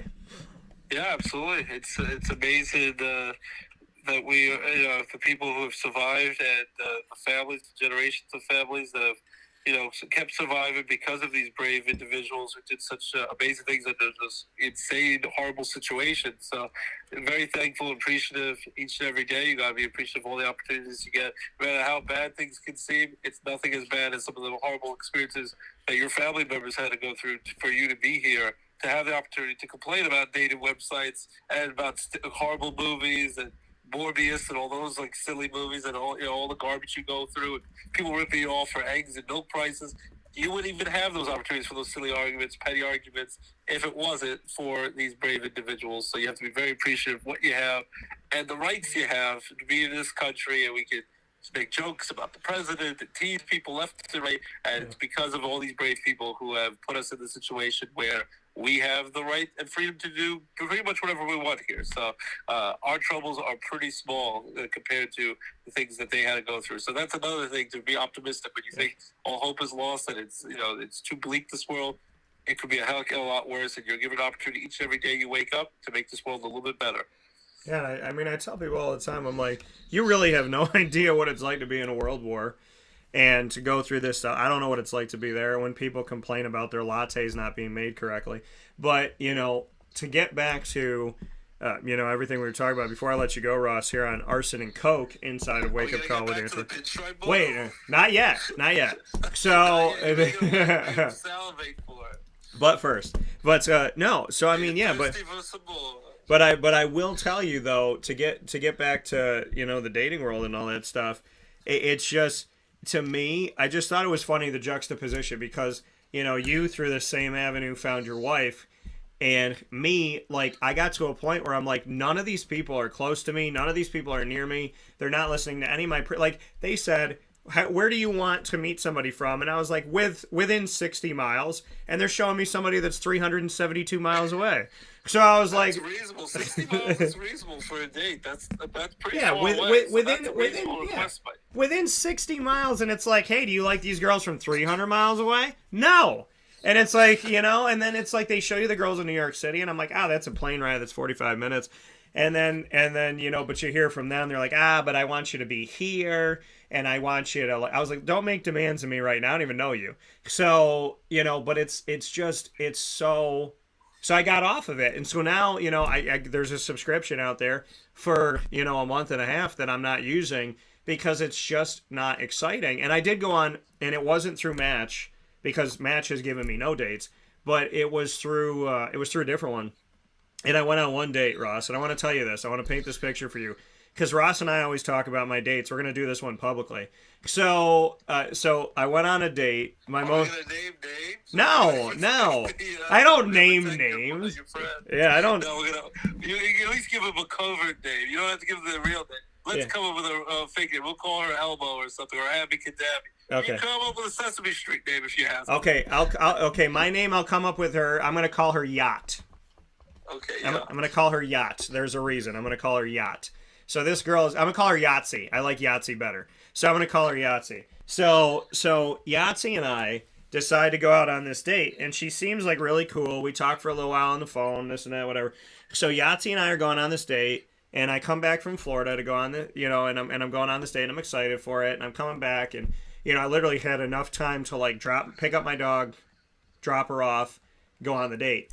So Yahtzee and I are trying to figure out where to go. First place she gets to it first, where we're supposed to go, and she says, hey. She's probably listening right now, whatever. So the last girl I went on a date with actually listened to the show, and I said how she was the annoying moment of the week, and then she liked the video, which is terrifying.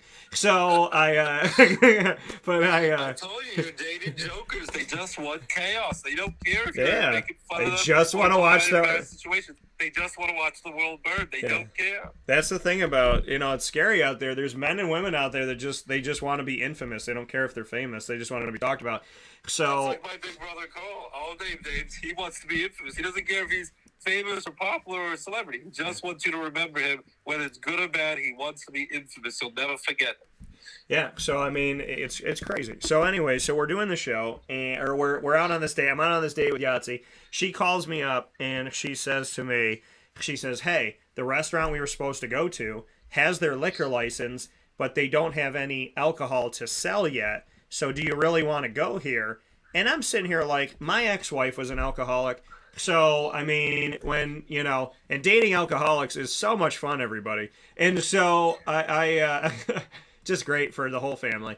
And so, you know, alcoholism is a real problem, and you guys should get some help because it does affect the people that love you. And I've seen that firsthand, all jokes aside. So here she is, you know, doing her thing, whatever. And so she said, you know, do you really want to go here because they don't serve alcohol? And I was like, okay, well, that should have been red flag number one. And then, so she's like, all right, well, you know what? I'm going to meet you at the mall. We'll go to the mall. So we go to the mall, and she gets there, and I saw her. She saw me, super nice, gave me a hug, sweet. You know, looked prettier than her picture, which, you know, doesn't always happen. You think you're going to meet somebody really pretty, and then one of the trolls from underneath 81 comes out, and it's so like, yeah, you know, my precious. So no, me mustn't. So anyway, so we're gonna go to one of these restaurants. We go in there, and the guy goes, just so you guys know, and there was a party going on. And there was all these people wearing ugly Christmas sweaters, and it looked like a cult. And we were like the only people in there that weren't a part of this, it felt like. And so I was like, all right, you know, she said, what do you want to do? I said, we can try it. And so the guy comes up to us, and this is always a great first impression. He goes, here's our menu, nothing available on the back, nothing on the front except for the appetizers. And of the appetizers, that's all we have in the kitchen right now, and we don't have these two. And I was like, okay, so you basically have nothing.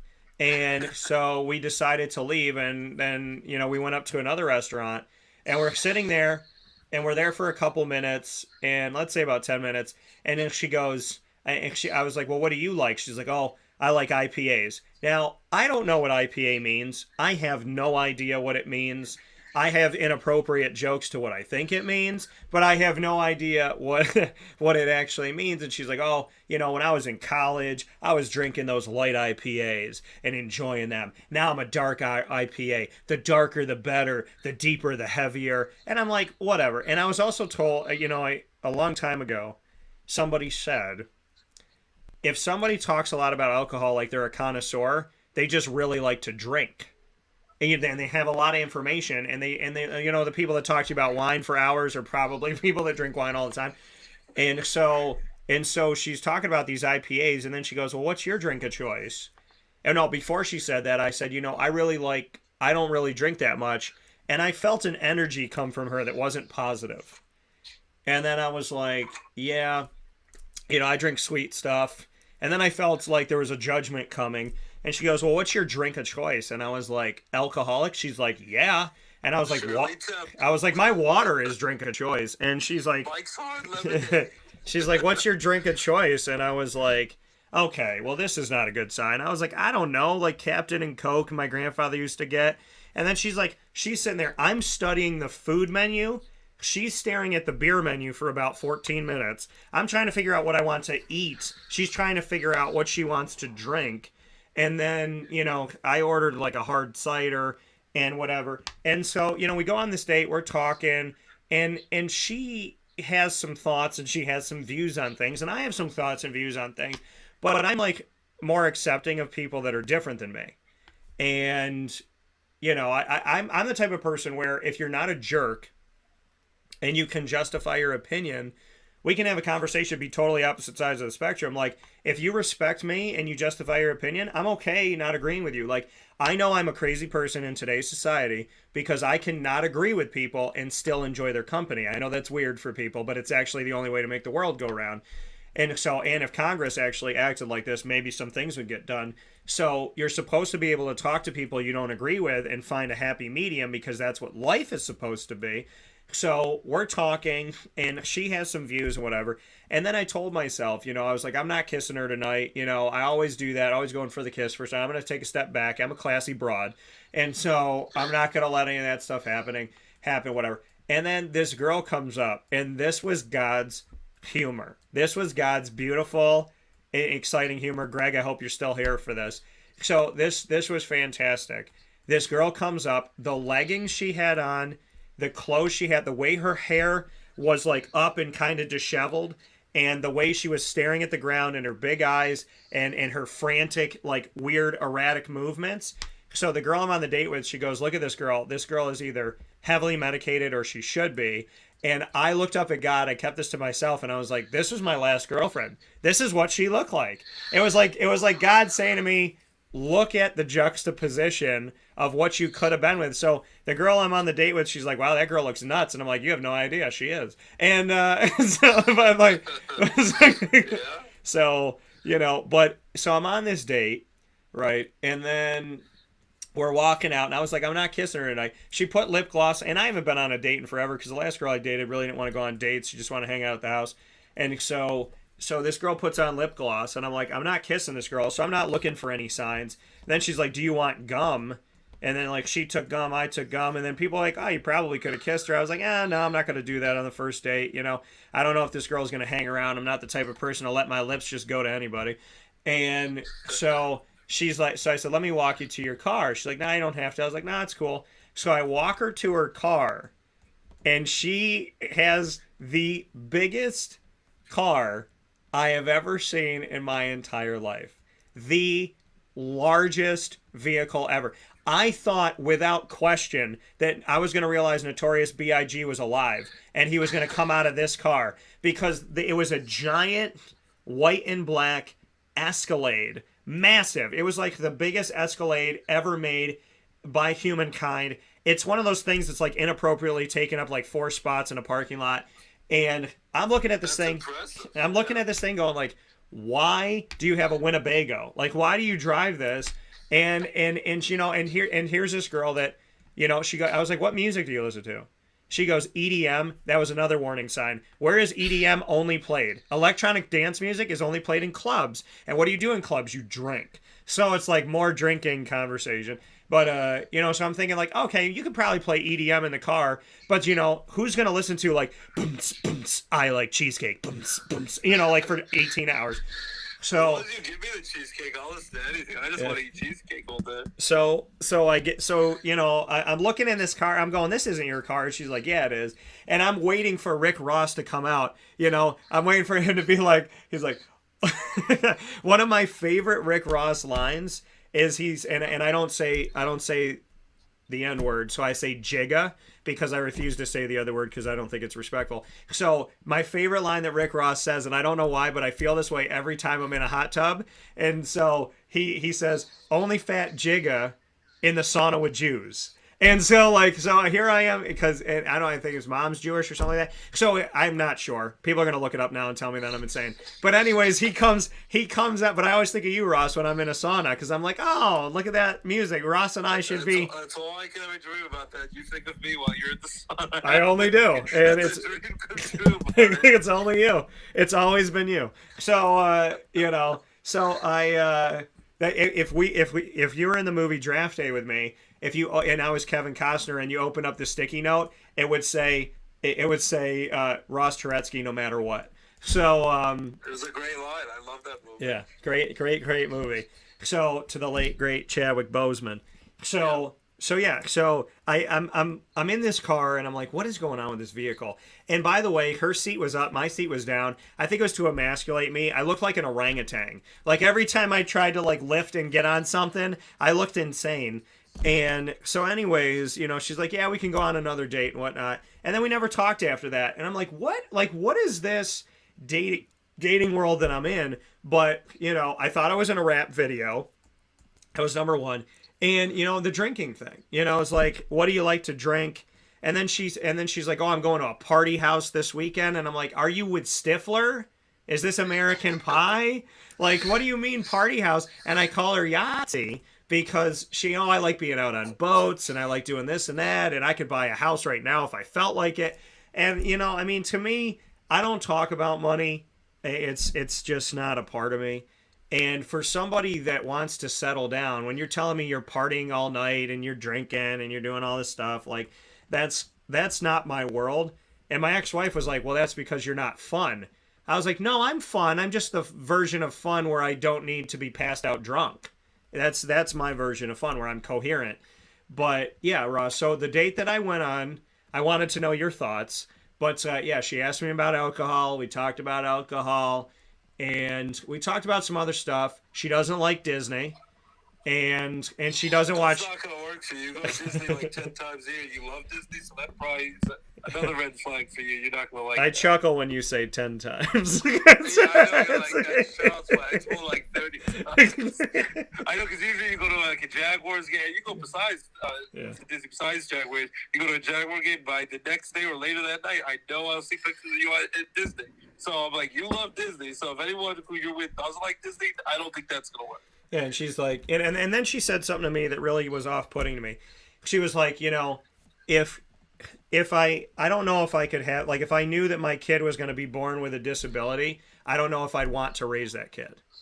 And I was like, it's very, very dark and deep conversation for a first date. And I was, that was before the first date. And I was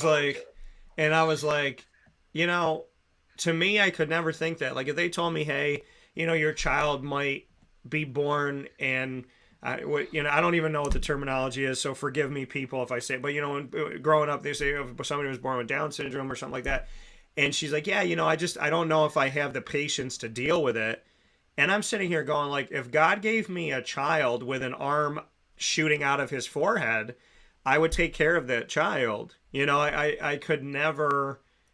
I know it's hard to raise kids, and maybe there's a different type of hard to raise somebody who needs extra assistance, but there's nothing inside of me that couldn't or wouldn't raise a child and, to end a child's life because it's not what I want them to be. This isn't the grocery store, and you're not looking at heads of lettuce. And so, I found that to be really off-putting. But, I mean, beyond that, I wanted to know what your thought was that in the first 10 minutes she asked me my drink of choice, because you know how much I drank, and that's not really at all ever. So I want to get your thoughts. Yeah, I don't think there's anything necessarily wrong with that. Her thinking that she likes drinking. If she drinks too much, that's a problem. But I think for you specifically, I don't think that really is going to mesh with what you do and what with the people you like to be around. If it's a drink or two, that's fine. But I don't think you're going to want to be with someone, as you said, that is partying all the time, is throwing their cash around, their money around, being very ostentatious and pretentious. That doesn't really mesh with your kind of like blue collar, work hard, earn, work your butt off and earn everything you get. I don't think that really vibes with you. That's why I was joking. Like, even with me with drinks, I'll drink like a wine cooler, a Jamaican Be Happy, I think it's called, or Mike's Hard Lemonade, or Zima back in the day. Like, they're like fruit flavored drinks, but I'm not into the whole IPA and all that stuff. If you are, that's great. Do you know what IPA means? Excess, but it doesn't really mesh with what you are looking for, who you like to associate with. But do you know what it means? That works, and the no Disney thing, and that doesn't work. So probably, as I said, don't ever give up. Keep the hope alive. Probably you need to move on to the next one. Yeah, but but that's the thing that's out there these days, is that it's just slim pickings. If you're a nice guy and you don't get drunk, it's called India Pale Ale is what IPA stands for. Apparently, I didn't know that at all. So I know nothing about that. But yeah, I mean, it's really hard out there. And if people thought that I was unfairly hard on Match.com, I'm talking about my experience. All I can say is I should have been looking at girls in Dallas, PA, because that's where they were telling me was right in my neighborhood. They're like, Dan, that's right around the corner. So, but yeah, it's like 2.5 hours away, but maybe 3 hours with traffic, but you can make the trip. Yeah, I mean, it's just crazy. And then you talk to these women, and it's like, well, I'm in Binghamton and you're in Syracuse, and this is hard. I'm like, yeah, you got to cross an ocean and jump over landmines and run on the bridge in Korea just to get from Binghamton to Syracuse, right? So But it's funny to me, and I think it's very unfair that you should have to pay to be on some of these, because the reason why I got on Match is that I respect it. I respect it. It's been around for a long time, and that's why, I gave it a shot. But, the reality of it all is it's just so hard these days to find somebody who's fun to be around and is a real person and a genuine person and is not trying to hide something. It doesn't have, they say some people have skeletons in their closet. Some people have like a family of, some people have the Donner Party in their closet. And so like, some people have like the psycho murder weapon in their closet. So you gotta watch out for those people. Yeah. I remember I came home one night, and my ex-wife, when we were together at the time, I came home and I put my hand under my pillow, and I hit something like cold and metallic. And I was like, what is this? And I pulled out a crowbar from underneath my pillow, and she goes, well, what do you think I do when you're not here? I was like, I don't know, like get in cage fights? I mean, like, what do you? She's like, well, I have to feel safe. And I was like, well, maybe when I come home and I like jump into bed and put my face on the pillow, don't leave the crowbar underneath it. That would be great. Because then you start thinking, and then when my ex-wife left, there was a knife that was hidden somewhere, and I couldn't remember if I put the knife there, if she put the knife there. So I was like, wow, was she going to try to kill me? And so, like, it's the scene of the crime, and you don't really know what it is. But to get back to the Pinstripe Bowl, We've had 2 hours of non-Pinstripe Bowl. Now here's our 5-second analysis of the Pinstripe Bowl for all you Syracuse fans out there tomorrow who are living and dying with this broadcast to get hyped up for this game. Here's 5 seconds of coverage. Enjoy. People are like, wow, Dan, you've been out on some cool dates, and your ex-wife may have hidden a knife, or you don't know. It was in a cereal box, which I think is hilarious because serial killer. But, I think I put it there to protect myself after she left, but it may be that she put it. I don't know who put it there, Ross. I still to this day have no idea, but it was an exciting moment, I will tell you that much. But yeah, so to the Pinstripe Bowl, we were there 10 years ago. We had a good time. And I'm going to give you my prediction. I'm going to say Syracuse wins. I'm going to go with 27-24. Syracuse Orange wins the Pinstripe Bowl. just like they did 10 years ago against West Virginia. That game, they dominated Geno Smith. They kept sacking him and crushing him and running the ball all over the place. I think they win 27-24 over the Minnesota Gophers, and they are your Pinstripe Bowl champs 10 years after they did it last. So that's my prediction of the game. Yeah, it's a good prediction. I appreciate that. 27-24. Ross picks Syracuse. I am going to go with my score, and my score is going to be, this is difficult. I don't know how I feel about it. I'm going to go with, I think a couple of those are going to come in. So let me quick jog this math into my brain. So I'm going to say, I'm going to be close to yours. I'm going to say 27-21 because I think there's going to be a couple field goals for Syracuse. But I'm going to say 27. Actually, I do need to change mine because I think they're going to kick some field goals. So I'm going to say 27-20 is going to be the score in this game. Now, I believe Syracuse's other scores in the Pinstripe Bowl, 36-34 over Kansas State and 38-14 over West Virginia. So I'm going to say Syracuse 27-20 in this game. Ross is going to say 27-24 in the matchup that Syracuse will win this Pinstripe Bowl game. Unprecedented third time that any team has ever been in the Pinstripe Bowl. And if Syracuse were to win, as we both predicted, an unprecedented third win. No other team in the country has played in as many Pinstripe Bowls. And if Syracuse wins their third, no one will have won as many Pinstripe Bowls. So something pretty cool there for the Syracuse Orange. They'll be without Sean Tucker, who will be on the sideline. Garrett Williams, who is injured. Hopefully he'll be there. Deuce Chestnut is not going to be there because he's in the transfer portal. But, Syracuse will have Garrett Trader. They'll have Aronde Gadsden II. They'll have a bunch of their guys out here competing. Kayvon Darton, who's done an incredible job in the interior part of the defensive line. A lot of guys that have stepped up, like Anwar Sparrow.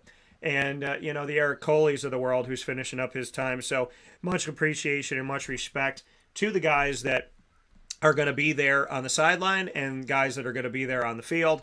So whatever. I think they're going to rally the troops. I think Dino Babers will find a way to rally the troops of the guys who are there and the guys who are sitting out, even like a superstar running back like Sean Tucker. I think he's going to be a terrific pro NFL player in the near future. Going to be drafted pretty high.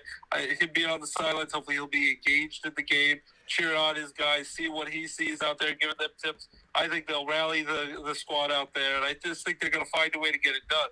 And this is going to be a semi-home game for them because I just think the bulk of that crowd is going to be New York City, upstate, central New York, is going to be Syracuse University faithful. So this will be like an extra home game for them. Yeah. It's not going to be brutally cold out there. It's not supposed to be snow. I think it's going to be good conditions to play well. It's going to be almost 50 degrees, I think, in New York tomorrow. So I just think that this works out well for a terrific Pinstripe Bowl. And I just think they'll find a way to get it done even without the star players that they're missing tomorrow. Yeah, it's supposed to be if we look at the forecast for this game coming up here tomorrow, we're looking at 47 degrees outside, partly cloudy, 7% chance of precipitation. The wind will be west-southwest at 7, some calm weather, God willing, in New York City as this game happens in the Bronx here. And Greg said, you'll get to take some cool pictures and video of Yankee Stadium, historic stadium. You'll get to see the pictures of Steinbrenner's and Derek Jeter, Aaron Judge, all these star athletes. You'll be able to see Monument Park with all the retired jersey numbers. Babe Ruth, Lou Gehrig, 3 and 4, and Reggie Jackson and Don Mattingly, all these Yankee greats. That's pretty cool that you'll be in a historic place that is beloved, and it's like a cathedral for baseball. So that's also cool. That backdrop for this college football game is Yankee Stadium with all the greats that have played there. And back in the day, the New York Giants football team, before they had their own stadium in Jersey, they actually played in New York at Yankee Stadium, just like my Jets play at the Mets Stadium at Shea Stadium. So they've even had great NFL games at Yankee Stadium and now college games, outdoor hockey events. But, of course, all the great playoffs and World Series at Yankee Stadium, all that pedigree and legacy, and all the greats that have played there, that is also a pretty cool backdrop for these kids to play at tomorrow.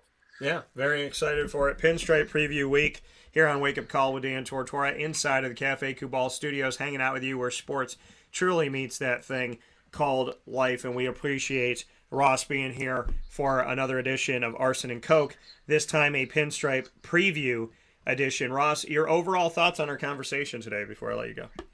It was wild. It was eclectic. It was a very diverse, very plentiful conversation. But in the end, I think it was fun. Hopefully, you got some enjoyment out of it. You learned some life lessons to the audience. Hopefully, you could identify, relate to some of our questions and our comments and our commentary and our crazy situations we've experienced, because maybe you guys have experienced similar situations. So you have some empathy, and we can have empathy for each other, which is what we need to have more of in this day and age. And I hope that we made you laugh. Hopefully made you, at times think these people are insane people. I shouldn't listen to them. But either way, I just hope that it gave you some joy this holiday season. Hopefully you had a great Christmas. Now we're going to go into a new year. Bye-bye 2022. Hello 2023. See you next year is my horrible dad joke I'll have to say at the end of this year. But with our New Year's resolutions, hope for a better tomorrow. Keep putting yourself out there. Keep the hope alive. And we all have issues. We all have issues that we have to overcome and we have to work with every day. So I'm hoping that you can kind of relate to that and you can bring your own experiences and we can kind of feed off of that we're not perfect. No one is. But we can enjoy our weirdness, our idiosyncrasies, and enjoy that and try to make ourselves better and happy and put a smile on our face, even when it's not easy to do every day, as we welcome in a new year and new hope and possibilities for hopefully better things to come. So I hope you had a good time. I had a good time with Arson and Coke, and always had a good time talking to you, buddy. So glad we got a chance to chat. Hope the Syracuse wins and the Pinstripe Bowl's a blast at the stadium tomorrow. Have a great time with that.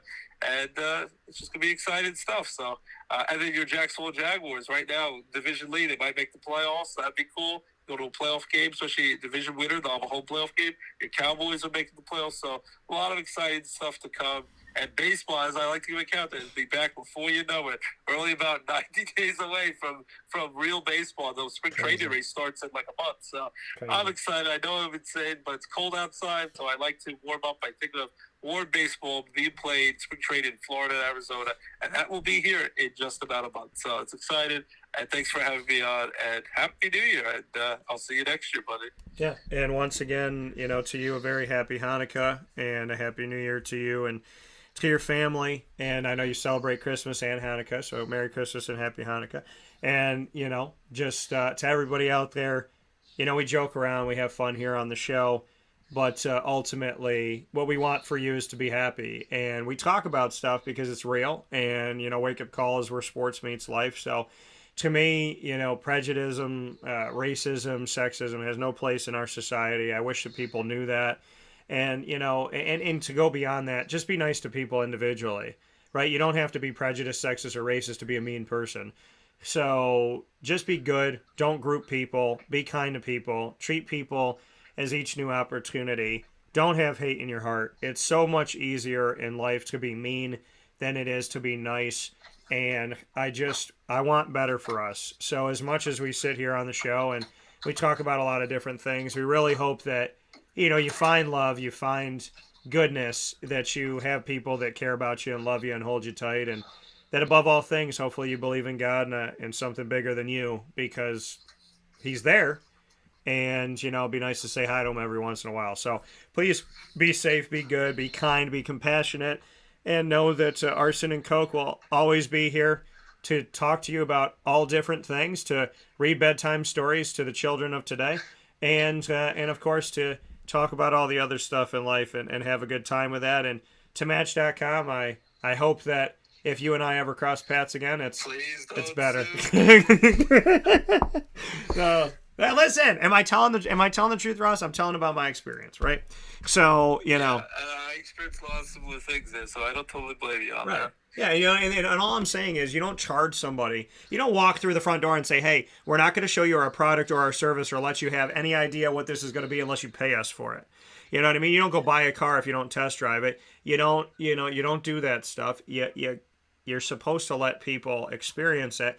And all I'm saying is, what are the points of having presets if the closest person you're showing me is in Ohio? So let's work it out. Let's make it better. I don't know what you're going to do with my month and a half of free subscription that I've thrown back to you. I'd love to get my money back for those days, but that's probably not going to happen. And so, but I mean, dating out there in today's world, folks, it's not fun. What is fun is the Pinstripe Bowl. And I will be there for that game. And no matter what, I can appreciate the Yankees organization, Yankees Stadium, being in the Bronx, seeing my little brother, God willing, tomorrow, my buddy Nico, what's up to him, and just having the opportunity to see Syracuse in another bowl game, getting back to the Pinstripe, reminiscing about my time with Ross there 10 years ago, and just having an overall good time. So have a sense of humor, folks. Be good to each other. Stay safe. And as always, Ross, I appreciate you. Thank you, buddy, for everything. I appreciate it. Happy New Year, and Arson Coke in the new year. Let's get it done. Let's have some nice content to give the ladies and gentlemen out there. Let's get some laughs. So I'm looking forward to it. Have a great one at Yankee Stadium tomorrow. Yeah. Go Syracuse. And as again, my favorite dad joke, see you next year. Well, that's a good one, and I think Coke might be going on my next dates for me. So I might just let him go instead of me. Just, hey, you should be sure. What's your drink of choice? Drink of choice. If there's liquid cocaine, it's whatever drink, whatever one. Liquid cocaine water, liquid cocaine Moscato, liquid cocaine IPA. So, I mean, yeah, I think Coke might go on my next date for me. But as always, Ross, I appreciate you, and I look forward to talking with you soon. Thank you, buddy. Take care. Take care. That coming from Ross Turetsky one more time. The other side of Arson and Coke, our little joke that we have between the two of us that has actually turned into something pretty cool and something that could be something someday. So we'll see. We'll take a step aside for a fast break on Wake Up Call with Dan Tortora. We'll be back right after this inside of the Cafe Kubal Studios to get you ready, for those of you being patient, for the Fantasy Football Power Hour.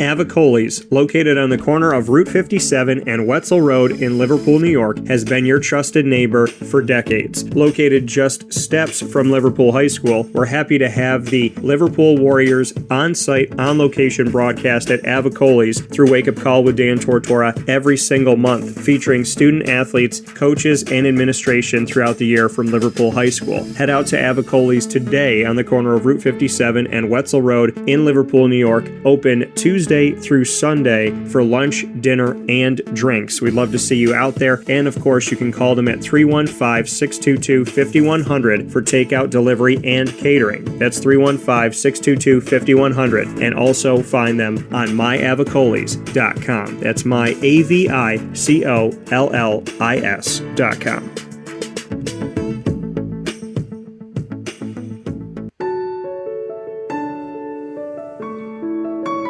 Having peace of mind when you're out of town that your furry-loving friend is safe and sound means taking them to Canine Campground, because we all know that when it comes to the love of our pets, it goes well beyond the call of duty to make sure they're safe and sound. Right, Lily?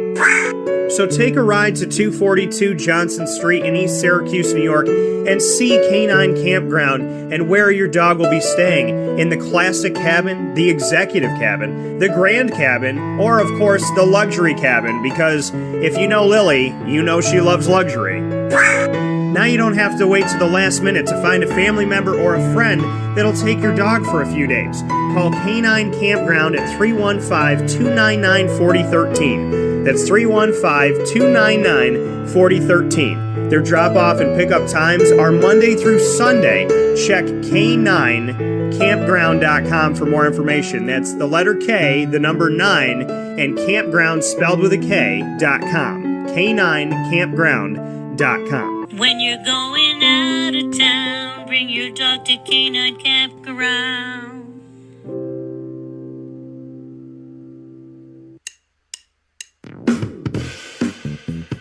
PB&J's Lunchbox, the food truck that you love finding all throughout Central and Upstate New York, now has a street-side cafe. So when you're craving their traditional favorites as well as their out-of-box amazing menu items, you can now head to 663 Old Liverpool Road in Liverpool, New York. Located just minutes from the highway, the Thruway, Destiny USA, and Onondaga Lake Parkway, PB&J's Lunchbox Street-Side Cafe is there for you Monday through Saturday from 9 a.m. to 7 p.m., serving breakfast, lunch, and dinner all throughout the day. Get breakfast for dinner, dinner for lunch, whatever you fancy, including their award-winning grilled peanut butter and jelly sandwich. Find them at 663 Old Liverpool Road in Liverpool, New York. PB&J's Lunchbox, where we love to know what's in your lunchbox.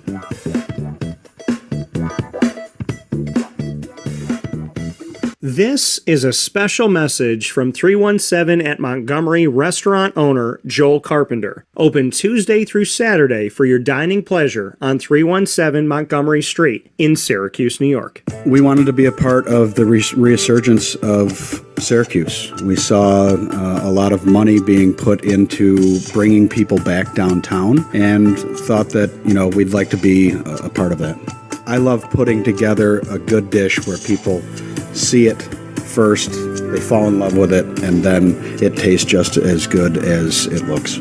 We want to provide the best food in Syracuse that we possibly can, and we want you to leave here talking to your family, your friends about what you had to eat first and foremost, but also our service, and to walk out feeling like you're part of our family.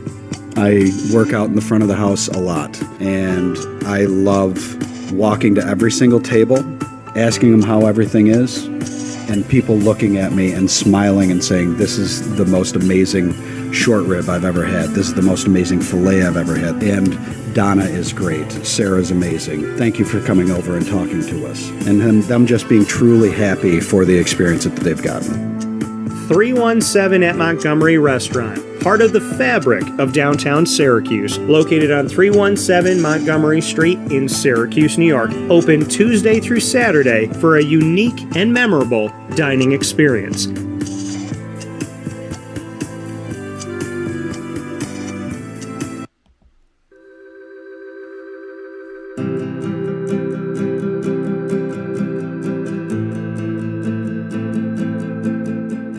Cafe Cabal offers same-day local delivery of our products, offering no delivery charge for Onondaga County.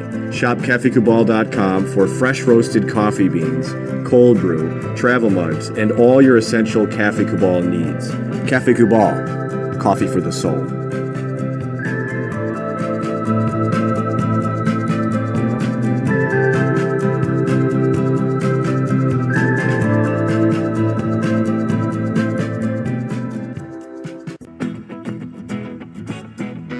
This is Amy from Mother's Cupboard, home of the whole frittata. We are open daily 6 a.m. to 1:30 p.m. For takeout orders, call 315-432-0942 and tune in to Wake Up Call with Dan Tortora for our monthly food challenge and try our Wake Up Call signature menu item available 7 days a week. Here at Mother's Cupboard, we are Central New York, and it's our honor to serve you. Ma&Pa's Kettle Corn and Popcorn Factory remind us that every day is worth celebrating. Find them at 201 Old 7th North Street in Liverpool, New York. Open Monday through Saturday in-store and all the time online at MON-FRI.com. Serving our Central New York community and beyond, you can order all throughout the country at MON-FRI.com. And remember to get your tins, which have in-store half-price refills forever. Ma&Pa's Kettle Corn and Popcorn Factory, available to you for fundraising and all of your events by calling 315-450-6272. That's 315-450-6272. Ma&Pa's Kettle Corn and Popcorn Factory. How corny are you?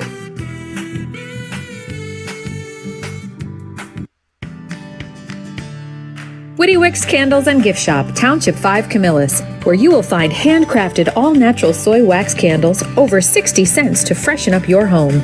We carry a wide range of locally made items, Salsicuse, Syracuse Salt, and Chocolate Pizza Company, to name a few. Let our knowledgeable staff help choose unique gifts and keepsakes for any occasion. Gifts for family and friends, and maybe a little something for yourself. Woody Wicks Candles and Gift Shop, Township 5 Camillus.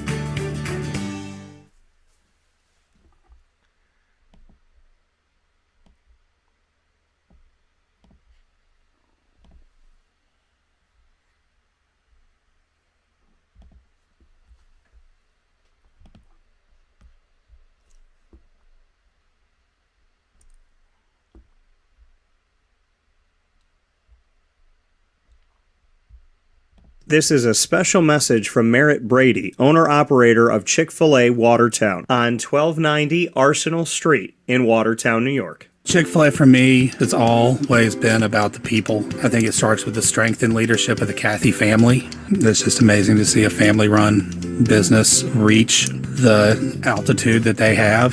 Second mile service is something that we embodied at my previous business, and the ability to make people feel like they're the only person at your establishment, that you are there to serve them that day and looking for those extra ways to make them happy, to anticipate what they need next is what makes me tick. And I'm going to have so many opportunities at Chick-fil-A to do that. It's one of my favorite things to eat in the world.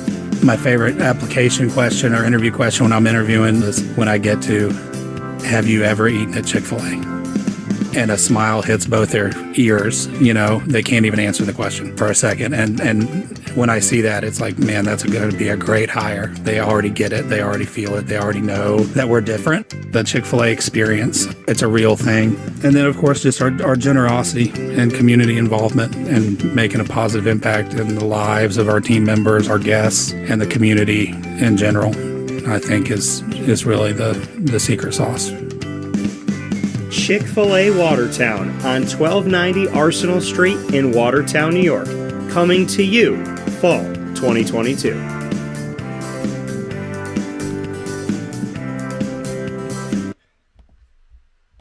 Welcome back here to Wake Up Call with Dan Tortora inside of the Cafe Kubal Studios, hanging out with you where sports meets that thing called life. We went a full 2 hours with Arson Coke this morning as Ross Turetsky and I, aka Arson and Coke, have brought you, and that being a joke coming from something making lemonade out of lemons, I would say. So Ross and I, we got to find it. I mean, that's been used so much. Lemonade out of lemons or whatever. But Ross and I, essentially, for those of you that know in the sports world, typos happen, things happen. I've misspelled things before. Nobody's perfect. And, you got to catch them, right? Because you're writing stuff fast. You're trying to get stuff out there. And so Ross and I just took from that and turned it into something positive, right? We're not here to make fun of anybody or anything like that. So, somebody had some typos. Arson, Coke were the typos. And then, I don't know, born out of our last conversation, Arson and Coke became something real and fun to us. So Arson and Coke is now a real thing. Ross is Arson, I am Coke. And we're bringing you some cool stuff, including the Pinstripe Preview week. Happy New Year to you too, Greg. Appreciate you so very much. So a lot of great stuff coming up where sports meets that thing called life here on Wake Up Call with Dan Tortora. We're going to end this video, start a new one for the Fantasy Football Power Hour. So for those of you wanting your fantasy football advice for this upcoming week here, week 17, I got that for you coming up here momentarily. And the ingredients to success that I said Ross and I were going to do, I will do those ingredients to success as we were doing them coming out of this break. So the ingredients to success, proudly brought to you by Avicoli's on the corner of Route 57 and Wetzel Road in Liverpool, New York, right down the street from Liverpool High School. More than happy to bring you the ingredients to success for this week. And I would say, the topic for the ingredients to success is be yourself. The topic for the ingredients to success is be yourself. And they say, okay, Dan, well, that sounds pretty simple, right? Sounds pretty simple. But we all know the older you get, the harder it is sometimes to be yourself. And in today's world that we live in, we sometimes find it difficult to be ourselves because not everybody likes you. And they can instantaneously tell you that they don't. And what do you do when somebody tells you they don't like you? Do you become somebody else, or do you stay yourself and continue to move forward in a positive and productive manner? Life is not easy. And being yourself, well, first and foremost, you have to know who you are in order to be yourself. So how do you know who you are? Well, how do you feel in your own skin, right? How do you feel out there being you, right? Does it feel good? Does it feel positive? What's it like being you, And because I think that being yourself is a beautiful thing, but you have to know who you are. In order to know who you are, it takes some work. It takes some work to know who you are, to know what you like, to know what you don't like, to know if you're being a certain way because you're around certain people. You ever be around somebody like that? Right? I've been around people like that. And you're around somebody and they take on a persona because of the people they're around. So if they're around somebody that talks a certain way, they try to talk like them, dresses a certain way, they try to dress like them, right? Now, I have favorite characters in shows and different things. Like when I originally had the goatee, I was like, you know what? I've always wanted a goatee. And I like the Tony Stark goatee, and I like the Iron Man, that he could do different things with it. So I got my own goatee. It was always me, but I always said, it's like Stark-esque Iron Man. My two of my one of my nieces and nephews, they call me Stark, and so I thought that was pretty cool. But my goatee that I have is very much mine. I do different things to it. You see here how it cuts in and comes back out. And so I do that to it. Sometimes I do the fin. Sometimes I cut off the middle parts here and leave those spaces open. Sometimes I leave this a little more. Sometimes it's less. Sometimes this is a little more or less, depending on how I'm feeling. Sometimes I do some things at the top of it. So as much as it was, hey, I love Iron Man and I make jokes about the Tony Stark connection and all that, this goatee is very much my own. I don't wake up every single day going, I got to look like Tony. I got to look like Tony. I got to look like Robert Downey Jr. So it's important to, even when you are connecting yourself to something like my goatee to Tony Stark, to make it your own. Like, this goatee is very much mine. It's got my feel to it, my flair, my personality, and I change it whenever I feel like it. Not when Robert Downey Jr. changes it or somebody else tells me to change it. It's when I feel like changing it. So, being who you are, it's not bad to take certain things that you like and, and look to those pieces, right? Maybe you have a favorite actor or musician or something like that, and you really like the way that they dress, right? So you're like, you know what? I saw that they tried this out, and I'm gonna buy one. I'm gonna put a blazer on, see what it looks like, and then maybe you like it, but then you put your own accent on it, you put your own flair on it. You're not waking up every day trying to be this person. That's a dicey road between having somebody rub off on you and be trying to become a carbon copy of that person. It's okay to have your style be inspired by, or different things in your life be inspired by. But being inspired by and copying something are two totally different things. And, I think you always have to be yourself. I never know what's in style. I don't know what the fashion is. I have no idea. I have not known since I was a kid, and I don't know to this day what guys are supposed to wear. I think that's hilarious when people say supposed to. But I have no idea what people are supposed to wear, not supposed to wear, supposed to do, not supposed to do. I wear what I want to wear. I dress how I want to dress. I've always been that way. And if I want to wear a Hawaiian shirt, I want to wear a Hawaiian shirt. If I want to wear a hat, I'm going to wear a hat. If I want to wear one of the bucket hats like you see Isaac and I wear, and, Isaac rocks his well, his Syracuse bucket hat, wears all the time. I'm going to do that. If I want to wear a flat brim hat, I'm going to do that. If I want to wear a fitted hat, I'm going to do that. If I want to wear a jean jacket, I don't care if they're in style. I'm going to wear my jean jacket. It's whatever I feel like in the moment. I have a purple sweatshirt that's Darkwing Duck. And some guys don't wear purple. They think it's a girl color. Darkwing Duck is purple. I love my Darkwing Duck sweatshirt given to me on Christmas by my dad. So I rock it whenever I want to rock it. So, I think being who you are, like I said, can be inspired, but you always have to be you. And how do you get comfortable in your own skin? Well, it takes time. It takes time, right? You got to stick up for yourself. And being yourself in these ingredients to success, proudly presented by Avicoli, is one of the greatest things to ever happen in Central and Upstate New York, in my opinion. Thank you to John and Nick and everybody that works tirelessly at Avicoli's to run things well. And they did an incredible job during the pandemic. My goodness, you came out in droves and supported them. Thank you for that. And they worked they did so many things just to keep going. And it was beautiful. It was beautiful to see the community's response to it. And it was beautiful to see their no quit mentality. I love that. So much respect to them for the work that they have definitely done, and much love for that. So, yeah, in this Ingredients to Success, proudly presented by Avicoli's on the corner of Route 57 and Wetzel Road in Liverpool, being yourself is paramount, right? Knowing who that is. Because if you don't know who you are, then you'll become other people, And I can say at 37 years old, it's a journey to be yourself, to love yourself, to know who you are, to be Dan Tortora and not apologize for that, right? To apologize when you're wrong and apologize if you hurt somebody, but to not apologize for who you are and why you are, what you are. Everybody knows my heritage because I'm proud of it. And, I said we may have some Sudanese blood that we didn't know about if some of my Italian ancestors had migrated back and forth. I know we have Italian blood. I know we have Spanish blood because we have family there. And, so I think we still have family in Italy. I know we do in Spain. So, I mean, my heritage, it didn't matter what I was going to be, and I think, you celebrate your religion, right? You celebrate if you're Muslim or if you're Jewish or any type of Christian, Catholic, so on and so forth. You celebrate that, right? You don't owe anybody an apology for being Muslim. You don't owe anybody an apology for being Jewish or Catholic or whatever.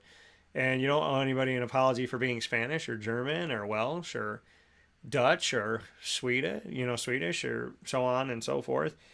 And so I think, being who you are, you have to first, discover that. What is your blood, right? What is your nationality? What is your background? Be proud of that. Where you come from, be proud of that. Not everybody likes the state of New York, right? And I joke around about stuff like not having plastic bags, which I think is asinine, but I love being a New Yorker, right? I love my hometown. I love central and upstate New York. It's part of the fabric of who I am, and I love these people. I love them different than I love other places. I have love for a lot of places, but it's not the same as my love for central and upstate New York. And I think everybody should love their hometown a certain way that's special and unique and that is untouchable. So I think where you came from and that has a part of who you are too, right? Whether or not you want to admit it, you're right. For good, bad, or indifferent, we grow from it, we learn from it, and we advance from that, from who we are. So, there's things you can choose about yourself and there's things you can't. You can't choose what your nationality is. You can't choose what you look like. I mean, yeah, you can do some plastic surgery, right? For sure. But, it never, people that continuously do plastic surgery and then don't stop, they stop looking like human beings. It's very scary. Their nose almost completely disappears sometimes. It's very weird. But, I mean, you look like the way God made you. Your nationality is your nationality, where you were born, what country you were born in, what state you were born in, or whatever it may be, province or whatever. That's your home. That's your hometown, right? So there's things about you that you can't control, and then there's things about you that you can, right? You can control how you treat people, control how you speak. You can control how you articulate yourself. You can control how much energy you put into something, how much effort you put into something. So, and you can control your emotions. Some people don't think you can, but you have to, right? The most successful people in life control their emotions. So we live in a society that wants to tell you who you're going to be. And you have to be very careful of that because you start looking and sounding like everybody else. And that's not good because then you stop being an individual. And once you stop being an individual, you get lost in the crowd. So I think, for me, I've always been me, but I didn't always embrace that because I was different. When I was growing up, it was not cool to like comic books and play sports. You couldn't be good in the classroom and good on the basketball court. You couldn't. You were either a jock or a nerd. You were either gay or straight. And there were people that didn't like one or the other. There were people that didn't like jocks. There were people that didn't like, and I'm just talking about my high school. My experience in high school was, you couldn't be this to some people. You couldn't be that to some people. We had somebody come in from Peru, and a lot of people had a problem with that. Oh, he's different. He's an outsider. We're not going to be friends with him. So, and he can't change where he was born. So, I think for me, I experienced a lot growing up of people not accepting you for who you are and you really having to love yourself because friends coming, there's people that you consider your friends, they come and go. The true ones stay, but there's a lot of other ones that come and go. And you have to be okay with that, right? If your happiness comes from inside of you and you love yourself, right? You love who you are. If your happiness comes from within, then when people leave your life, you're not constantly getting depressed, right? It hurts you if someone that you're in love with leaves or that you're friends with leaves, or maybe you had a really good boss and your boss isn't, in the company anymore and you have to deal with life, beyond that. Am I going to stay with this company because the boss is gone? So, I mean, there's things that go into it, but you have to be happy to be you. Because if you're not, then you're constantly looking for somebody to tell you that it's okay to be who you are, and you're going to keep changing who you are. And I've seen people, right? People evolve over time or devolve, and there's people that if they're with this group of friends, they talk this way, and if they're with this group of friends, they talk this way, and they dress this way, and they just, like, some people are like they want to wear sweatpants all the time. That's, they're comfortable, they're relaxed, but they won't wear sweatpants with these people, but they will wear them with these people. And I always tell people, be around the people you want to be around, right? Because when I go to a game, I can't control who I'm around, right? I can't control the fans that come in, if they're nice or they're not nice people. I can't control the media if they're not nice or nice people. But I can control who I eat dinner with when I leave the game. I can control who I call on the phone when I leave the game. I can control, who I decide to interact with before the game, right? So I think that when you know who you are, you become comfortable in uncomfortable situations. You stop thinking about, what do these people think about what I dress like? What do they think about my mannerisms? What do they think about my way that I smile, way that I laugh? You know what I mean? So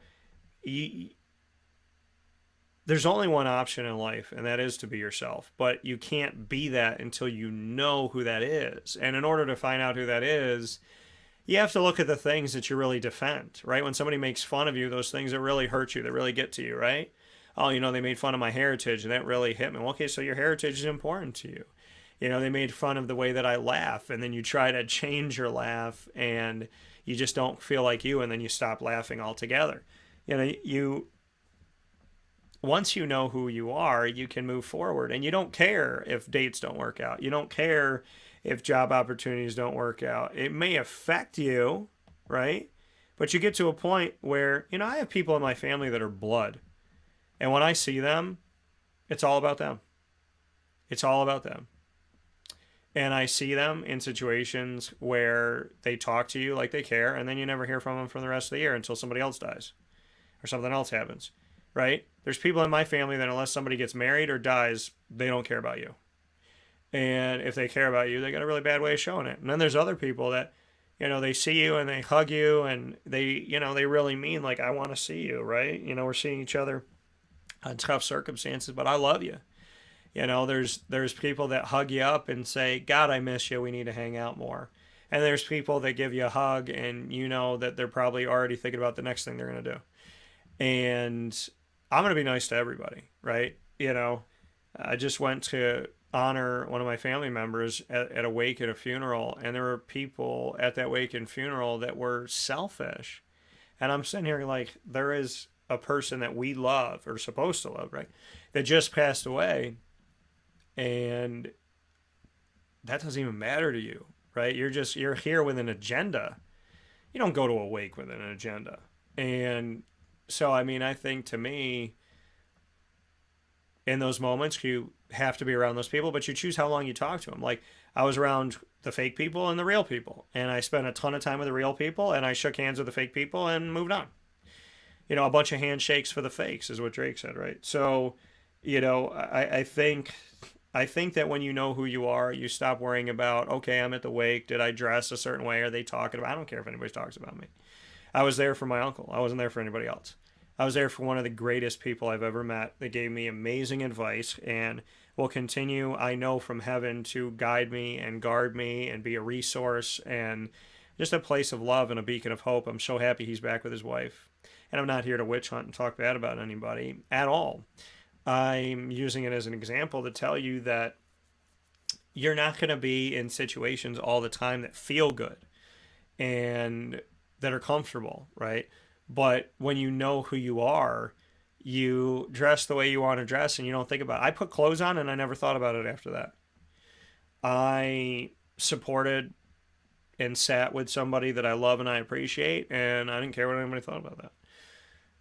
So I know who I am now, and it takes a journey to get there, to be who you are, and it's imperative that you really discover what you like and what you don't like, the people that make you feel bad and the people that make you feel good, and why they make you feel good, right? Is it an unhealthy good? Is it a Is it a good, right? Is it a from your heart good, or is it something else?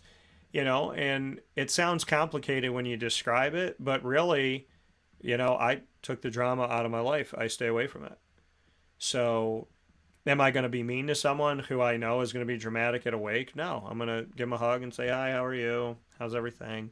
And that's it. You can stare at me. I had somebody sit across from me that's supposed to, have loved me my entire life, very close to me, allegedly, growing up. And they stared at me for 10 minutes, just stared at me, sat right across from me, like literally right across, not that far away. And, sitting at a table and just stared and stared and stared until they decided, okay, well, he's not saying hi to me, so I guess I'll just start the conversation off and say something. But I mean, you could tell. I mean, I could look them dead in the eye and go, I know you don't want to talk to me.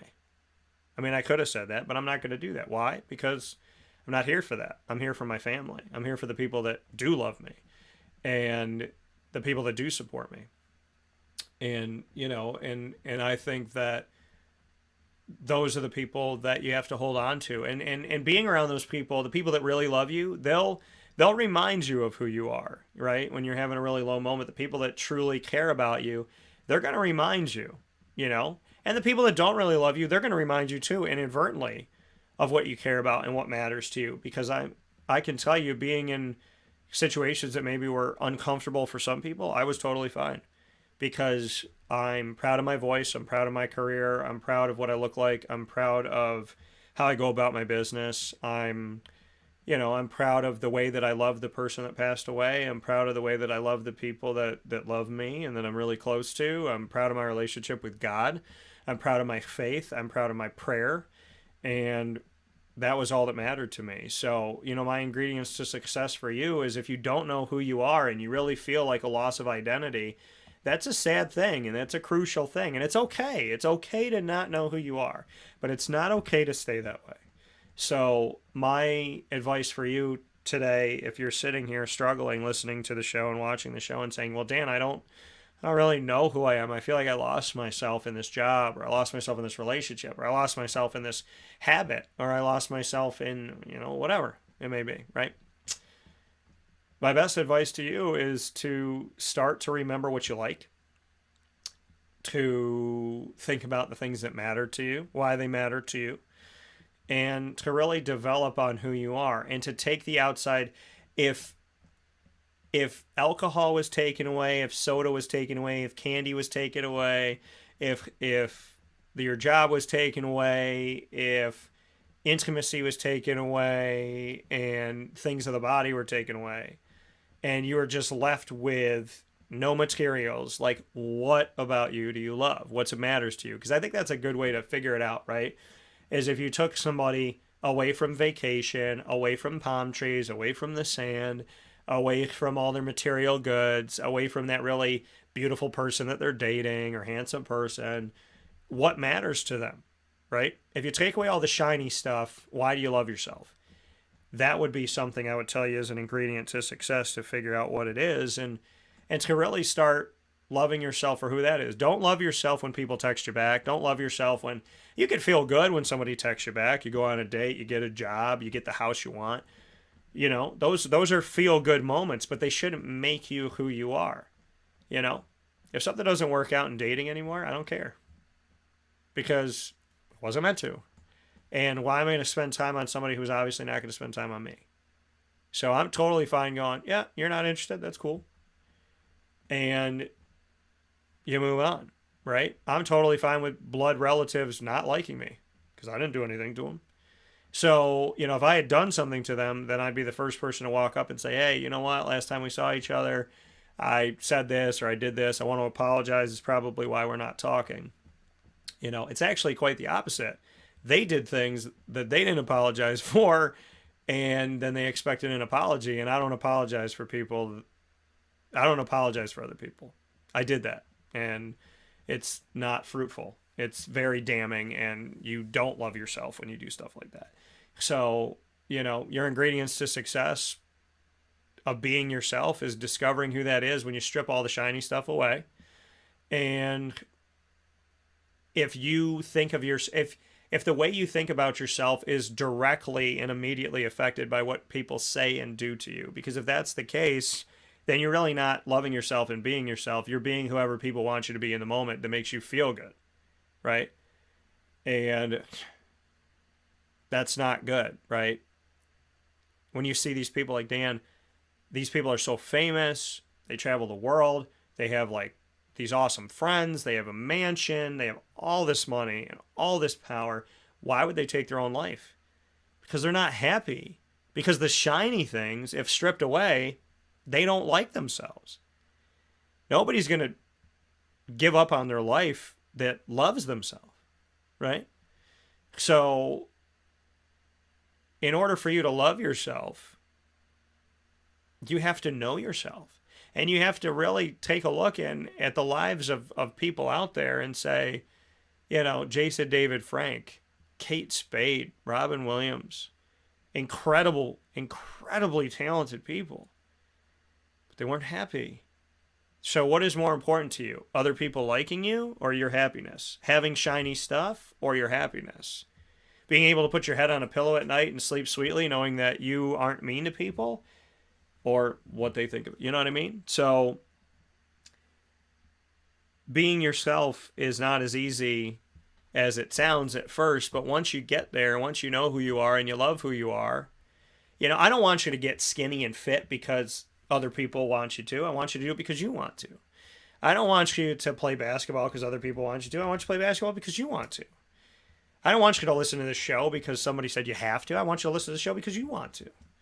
If you're doing things because other people are pushing you to do it, you know, you're not really going to be yourself. You're going to be, I mean, when I was married, my ex-wife never had a career, right? And I tried to say, you know, let's make a list of what you like and what you don't like.